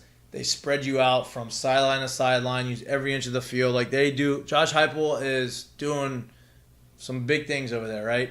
So, okay, let's do that. Let's take that out the way. Well, you go and play Florida, a team who really can't throw the football. And now, they didn't really throw the football great. They had that one big play, and that was a great throw. It wasn't even like our cornerback got cooked. It was just a really good throw, right? It was a great play, good by them, but we gave up some rushing yards. You have a big 81-yard rushing touchdown by Anthony Richardson. Can't happen. Right. But you go look at PFF, which everybody likes to use PFF as the guideline to stats, right? If PFF says you're good, then you're good. Now there's, mitigating factors. Yeah, there's some things that maybe some people can look at. It's not the end all be all. But Mekhi Garner had one of the highest. He was the highest rated SEC cornerback this week. The last 2 weeks. I thought the other week was the other cornerback, or was it 2 weeks? So Mekhi both weeks. So you have one side of the field that's basically shut down from one of the corners. You'd have to imagine that if you can do that, and you have one corner who's a shutdown, you have the other guy who has played high-level college football, Oklahoma State, Bernard Converse, right? Is he hurt? No, he's there. No, and he was big. He was all Big 12 2 years in a row. Like supposed to be a guy, but he's the one that they're picking on right now. Right. Like, And it's not like they're even like. He's not getting cooked. No, Tennessee had a couple like the deep balls on, but like. He's there. He's just not making the play on most of them. Right. There's some times where he hasn't. To me, what scares me the most about this coming weekend is the running game that Ole Miss has. They ran for 400 yards. They have 2 of their running backs in the top 5 in the SEC in rushing. 2. So that worries me because if they're going to be able to do that, there's nothing more demoralizing to a football team than not being able to stop the run and just getting your brains blown in by the running game, right? Like, it's just exhausts you. So that's the only worry I have. I think that's when you start missing Mason Smith. I think when you have a team that can run the ball like that and you're getting gashed through the middle, because you're not really getting gashed on the edges. It's these big gashes in the middle of the field, right? These zone reads and just guys getting these big chunk plays. And so that worries me a little bit. But I do think that this weekend is a winnable game. I don't understand. I'm kind of confused at the 1.5. I don't like that we're favored. I wish we were underdogs because now Ole Miss has the whole, we're 7th in the country. They still don't respect us because we're the underdogs going to a team that has 2 losses and we have been blowing everybody out. Now, Auburn kept it close, played with them for a little bit. I don't know. We'll see. It's gonna be fun though. what do you think? Do you know the over/under? 66. I'll take the over. Gary Stakes is going up. That's what I was looking at. It is officially open at 65, moved down to 64.5, and now it's 66.5. So if you're going to bet the over/under, hop on it now. And if you're gonna bet it, use Mik'd up full. Mik'd up full. Caesar Sportsbook, please. Can you give a shout out to Caesar Sportsbook with their empty chairs? Oh, absolutely.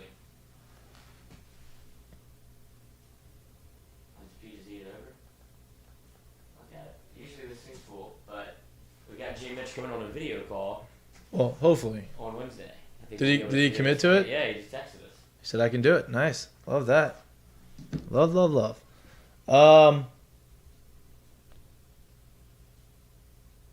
What are your feelings about this weekend? The thing that I'm most excited about, and I think even though you have to give Josh Williams, the running back, all the flowers. Walk on all the flowers in the world to him. Like, I know why he plays because he picks up the blitz and he does all the small. And he runs people over. He gets the short yardage stuff. Like. And when you talk about Ole Miss, like getting your imposing your role with the run game, LSU started to do that against Florida a little bit, where they could pick and choose what they wanted to do to you. And if you're a Florida fan and Tom Petty's not playing, that was a lonely spot that they were in. And we were watching the game with Caskey, and he was like, "Just keep feeding them because they're about to pop one of these. Like they're very close to breaking a run, because you could just see how they were." Kind of dominated the point of attack at the line of scrimmage. But all that said, I'm excited to see if Armani Goodwin can go again because LSU, it feels like that's who they've kind of been missing a little bit in the run game. And if he's healthy and 100%, that's another weapon that you can add whenever you just. Well, now you have a full stable of running backs. I don't know what happened with Noah King. You didn't see him at all again.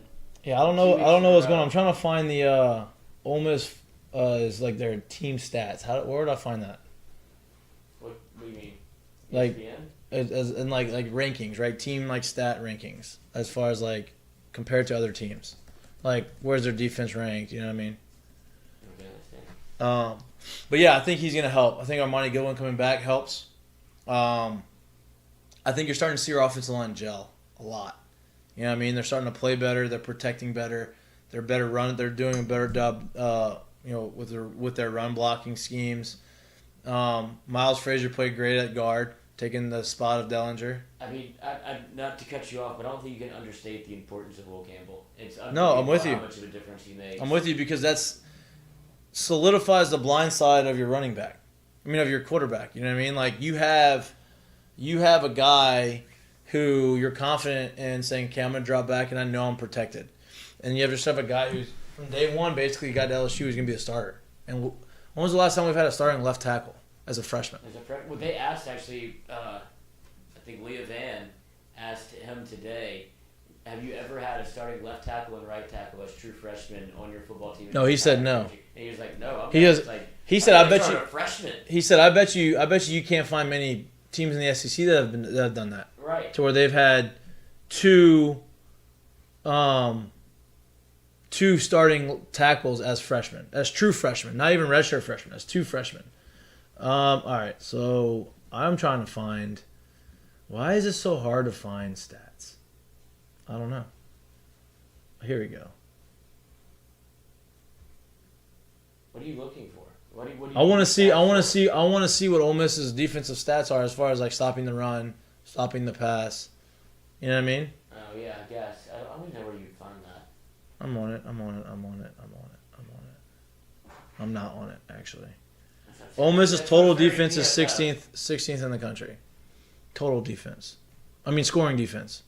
That's different. Yeah. Let's see. Defensively, we have forced 6 interceptions, 7 fumbles. So, kind of won a game, 1 turnover a game at least. Oh wow. I just don't know. I want to know if we can continue to run. Like they have a stout running game, because Florida's rush defense was not good. Florida's rush defense was 125th in the country. So that's my point. Is like we ran the ball really well, we played well, but Florida hasn't stopped the run all year, right? So what do we need to do? Like we played well, obviously. But is Ole Miss, how much better are they run defensively? Now we probably should know that. I don't know that. We don't have a stats guy in the building to do that. You know, that's okay, huh? We are. Hey, listen, you gotta bring your personality today, and we're bringing it. I would like for this to be a big touchdown. Nope. Okay. But yeah, like you said, I mean, you saw what LSU wasn't able to do against Tennessee whenever their pass defense is ranked like 120th in the country. But we threw for a lot of yards. We just couldn't score. That was, when you look at it, it was kind of garbage. The garbage yards. But because the first half we threw for a lot. We threw for almost 200 in the first half. Right. You know what I mean? Like. And what I'll give you is that what you saw Jaden Daniels do against Tennessee is what he continued to improve upon against Florida, where he started to take, tight window throws. He started to make, instead of I'm gonna pull it and run it, he started to do I can fit the ball into this window. Then you see him finally take a deep shot. Brian Thomas seems like an absolute weapon. Hey. That LSU has too many playmakers to not be able to get the ball out to him. Like the way that was the perfect game LSU has called this. That was the most, I guess. That was the most creative they were. That They was the offensively. best way they've ever run the offense this year. Like everything looked and they got in flow and everything seemed like they were building off of something else, as opposed to Tennessee where it all felt so staggered and just like this car won't start. Against Florida, this was like, okay, this is what it can look like. Jaden Daniels' ability to move the ball. They scored in their first 6 possessions, didn't they? Yes.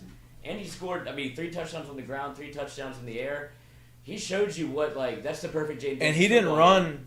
They weren't really had many design runs that he was doing, right? He did it when he had to. He escaped. He had a couple of times where we thought he was sacked, and he got out, gained 5-6 yards. Like that is what you want to see. And you want to see him break loose when he absolutely has to, not as a secondary option, not the primary way. Right. Oh, nobody's open run, because that's not sustainable, especially against really good teams. Now, what's sustainable is throwing guys open. What's sustainable is getting throws out on rhythm. What's sustainable is having 50-50 balls on one-on-one plays with our receivers who are very good and let them go out and make a play, and he did that. He even threw some balls, the freeze and go thing where you got the guy off sides, and if you're trying to get the guy to jump and you have a go route attached to it, he had him, saw it, gave the guy a shot, touchdown. You have the guys, if they're in one-on-one situations, give the guy an opportunity to win. And that's what we were watching the game, and I was like, is that a called play if a wide receiver sees a flag? Is it automatic go routes? He's like, yeah, if you're a well-coached football team, every wide receiver should know that this is a free play. I don't care what the route was. Well, Nothing bad can happen. Right, what they did was, hey, we're going to go, and we're going to have a hard count to try to draw them off sides. If the ball is snapped, there is a go route attached to it. There's no other route but go, because this is a shot play. If we get them off sides, and it's a free play. And I remember the last time LSU went on 2. Everything that they did was I know it's easy to say, but it's impressive to see. It's refreshing to see LSU like kind of recognize their mistakes and where they've been like deficient and change what they want to do. Like that's what's been most impressive with this new regime is okay, we can't get special teams figured out. That's one thing. That's different. Yeah. But like the defenses continue making adjustments, but more importantly, offensively, they're making moves to where it's like, all right, they're trying to get better. They recognize where like what people like me, like I'm not smart. But I watch the games, like we should probably do some stuff to get the ball into the playmakers' hands easier. You start seeing tunnel screens, you start seeing go balls, like 50-50 balls, where it's like, okay, this is what LSU can look like. And if you're a team in the SEC that hasn't played them yet, that was frightening. Yep, it is, and it's just they've clawed and they've fought and they've done things to where like they've won ugly, they've lost ugly. They're 5-2. They just had their best offensive performance. They get to come home for 2 straight weeks. They get to come home, off week, home again, against your 2 toughest opponents on your schedule outside of Tennessee. Like LSU put themselves in a situation, in a position now where if they continue to improve and they do what they did, like you have a chance to do something special, which is crazy to think of. It's crazy to think about from last week to this week. You're like, damn, LSU. They're done. They're cooked. We don't know what's going on. To this year, you go to Florida, and I know Florida's down. They're not supposed, but they beat Utah. Like they played Tennessee tough. They played Tennessee tough for 90% of that game. Like they were in some games. You go to Florida, and you go out there and you put on your best performance, and you beat them by 10. Like and it could have been worse. Could have been worse, right? And like that's just. What's LSU 5-2 right now? 5-2. UAB 6. So you have 4 SEC games to win 2 to get to over that's 7. That's what I was about to say. LSU's 5-2 right now. Would you say the better chance of them being 5-4 or 7-2 in 2 weeks? Oh, you're saying lose both games? Yeah, lose both or win both. Because I feel like realistically you could probably go 1-1. But if you're an LSU fan and you get to hear where I don't know where. I really don't know how to rank, what to think of this team because it's a little Dr. Jekyll, Mr. Hyde, especially like this is the best test case of Tennessee where it's, and they were never really out of that game. They coached themselves out of the game, and for them to be able to bounce back and be able to have the worst coaching performance you think and the best coaching performance the next year. Like there's a legitimate opportunity for LSU to lose both of these games against Ole Miss and Alabama. And now you're 5-4, and where are we? Like, oh, remember the Florida win? Like, yeah, it feels like it was a month ago. Yeah, I mean, there's a chance, right? Are they more of what you saw against Florida, or are they more of what you saw against Tennessee? I would say it's the latter. They're more. I think the former. I think they're. Oh, you think they're more against? It's more of what you saw against Florida. Oh yeah, me too. So that would be. Oh, you went Florida first and Tennessee. Yeah, I think they're more about Tennessee team than they are about. More the Florida team than the Tennessee team, right? And I mean, even if you lose these 2, which I don't think you lose both, but even if you lose like the other 3 games you have on the schedule, like you have the ability to win all 3, right? Like Arkansas has got KJ Jefferson back. They look a lot better with him, but he's still hurt. Yeah, like you still have like they're struggling because he's still banged up. He hadn't been playing. A&M has had their own issues, right? You play UAB, that's a win, and like so you have. I don't think we lose to both Ole Miss and Alabama. And if we do, you're still in a position to say, okay, we can still go 8-4. Mm-hmm. Still can do 8-4. And if you sign up before the year, if you had told me 8-4 before the year, you'd sign up for that. That's what now, if you go ahead and you beat Ole Miss this weekend, Coach. That's where the West lies. You have the ability to do a lot more. It's crazy. Think about that. You beat Ole Miss at home this weekend. And you have 2 straight weeks of like, momentum. Oh, we're doing something. LSU going into a bye week. Yes. And a coach is actually going to prepare you on the bye week. You beat Ole Miss, you become a very, very scary team. Dangerous. It's dangerous. I'm not going to say that. That's too dangerous. That's too dangerous. How is Dangerous Russ doing? How is he cooking? He's not cooking, I don't think. They keep trying to, it's like, Caesars, I love you, but they keep trying to put let Russ cook. At some point, he's got to cook, right? And I don't think he can. At some point, he's got to stop burning the He's food. not a fucking chef. Hey, he's 8 for 8 with 8 different never receivers. Mind, no, yeah, of course. But he throws for 40 yards. He's the weirdest person on the 8 of 8 for 40 yards. I mean, he's Chad Pennington. You see Chad Pennington? That's Chad's his son. Oh. Oh, Russ is cooking. Oh, this is where he gets. This is where he does. Yeah. That's your boy. Nope. But I have him in my other league, too. That's good. I need him. Judy? Yeah. All right. All right. Okay. Oh, look at him. He's fired up. Yeah, he's fired up. That was like when Russ gets out, that's what you want to see. When he gets out the pocket, you want him to go. This was supposed to be a baseball live stream, kind of, but baseball's getting delayed. Yeah. Oh, I have another question for you. After seeing Jaden Daniels play in the way that he did play, what are your thoughts on next year?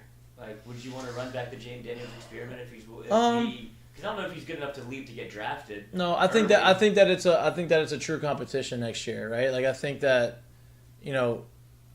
I don't want to touchdown Russ on my bench. That's cool. To the guy I don't need him to throw to.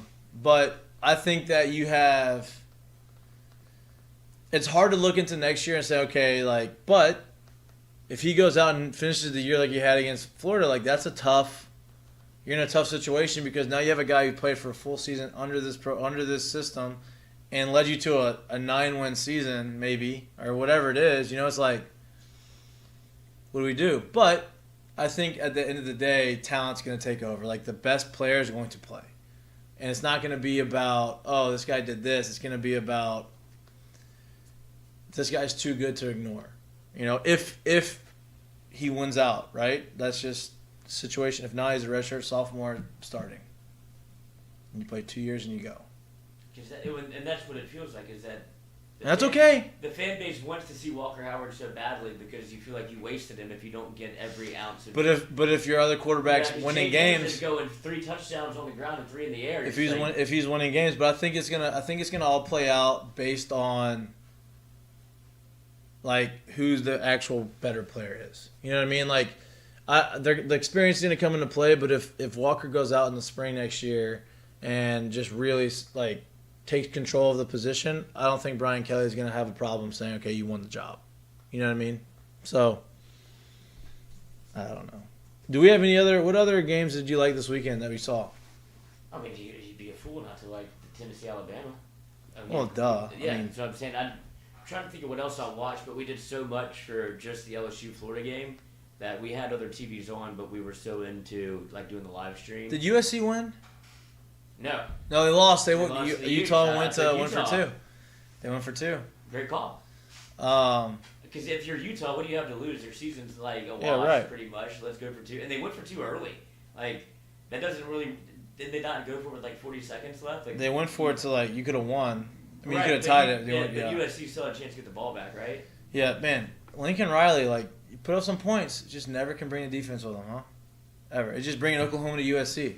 That's all he's doing. Just move further west. Now, Caleb Williams is good. He's a pro. I mean, Jordan Addison's a pro. Yeah. They got dudes, but offensively. And they're getting your guy for Manny next year. USC will have Tackett Curtis going there to play safety. He's gonna be the White Tanner Mays. White Tanner Mays. But USC. I mean, you don't see those teams often because they're on the West Coast and it's so late. But you have 3 Pac-12 teams in the top 10. Did you know that? Say that again. I think you had 3 in there, right? 3 Pac-12 teams in the top 10. Mm-hmm. Let's see. I'm about to tell you.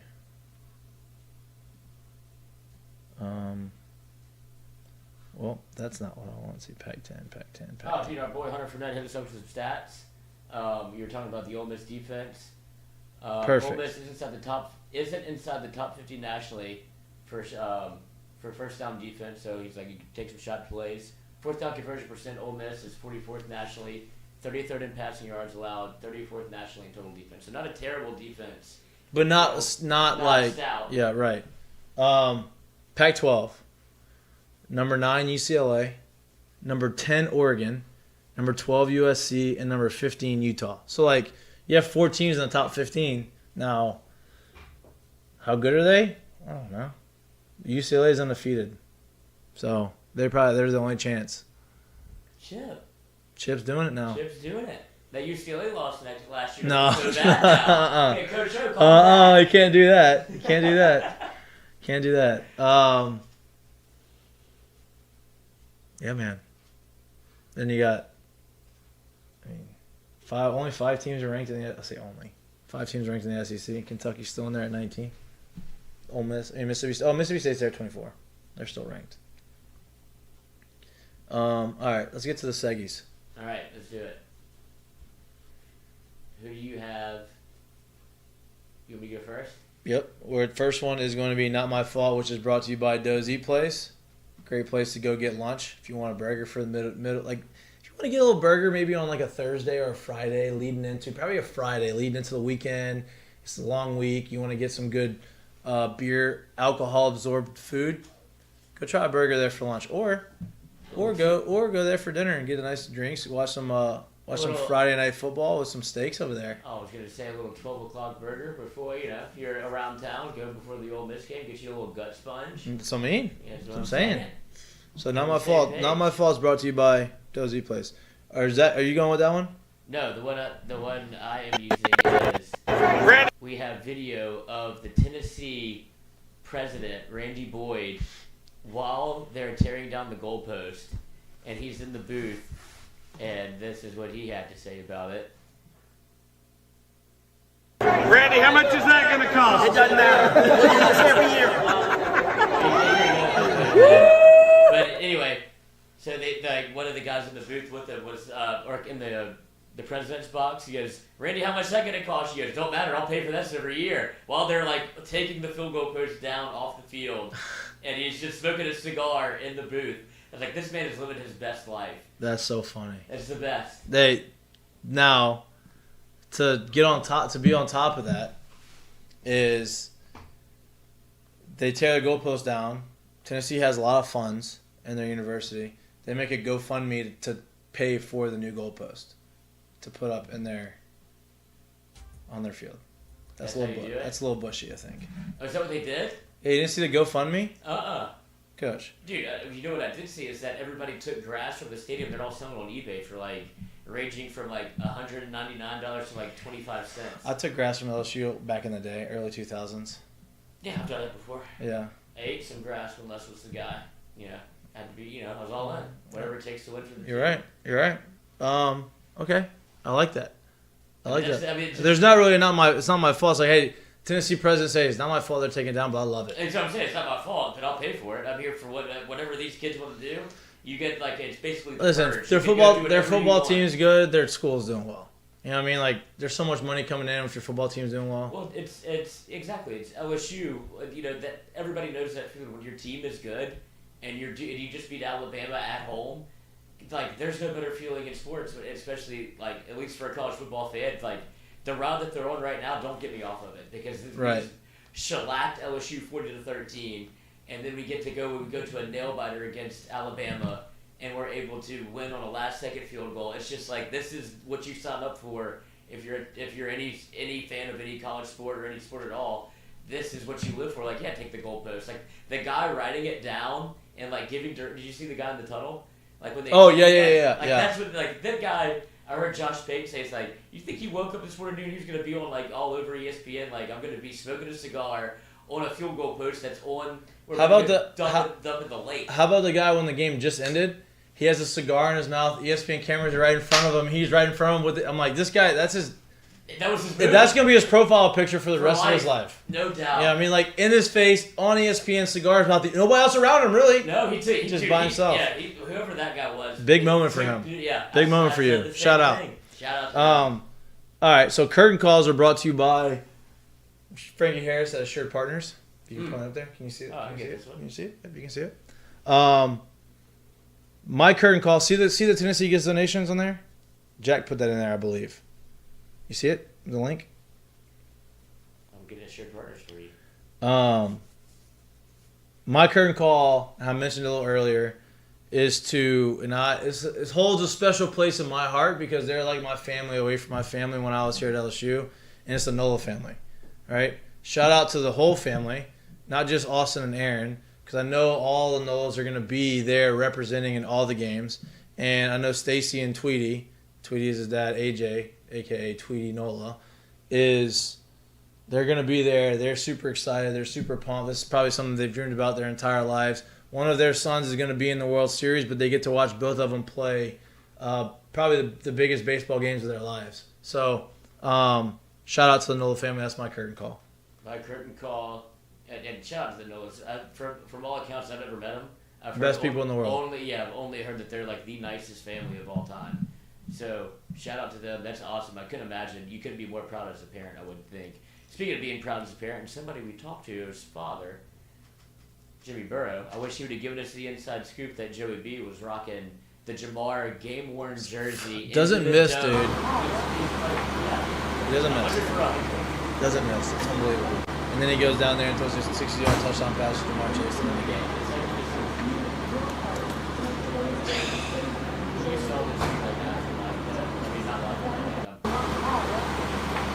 I just can't because of my. I just can't. I can't bet.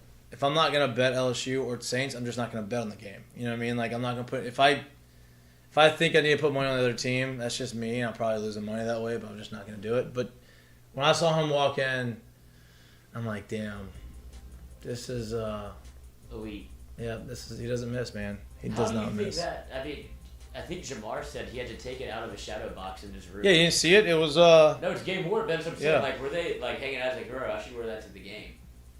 Oh, no doubt. It's like, and that's you can't wear your own jersey because you look like an exactly. idiot. You know, but you wear your teammate's jersey, who's your boy, who was there, like to win the Natty in the same stadium. Can't miss at his hometown. Hometown, he went bananas. Can't miss, dude. Unreal. Great show. Good show for us. Great show. I'm sorry to start off a little rocky. No, it's okay. Great show for the two of us. Still some work to be done in here because I'm not sure what exactly happened, but I figured out a little workaround to get us going. With what? Oh, the audio. The mic. This isn't the way I would normally do it, but I'm glad I thought of it because now we got the audio to the people. I'm glad you thought of it too. We are going to be back here live from 6 to 8. I just got a text message. My trip got moved to Thursday, so I'm going to have to make the trip Wednesday night after the show. Go there Thursday, leave early Friday morning because I have people coming in town on Friday. The grind never stops. Grind never stops. You know, money never sleeps. You're watching Mik'd Up. We're brought to you by Sterling Automotive. We will be back again live on Wednesday from 6 to 8 and this Friday from Uncle Earl's 4:30 to 6. Before Ole Miss. Before the Ole Miss game, which is going to be great. Come out there. We're going to start promoting stuff from Earl's tomorrow once I get the things that we need to promote. We need to get the talking points. Good meeting with them. Great meeting. All right, we'll see you on Wednesday. Enjoy the rest of your Monday Night Football. Hopefully Justin Herbert throws for 500 yards and 6 touchdowns, and Cortland Sutton scores 3, and everybody goes home happy. All right, love you guys. Love you. See you on Wednesday.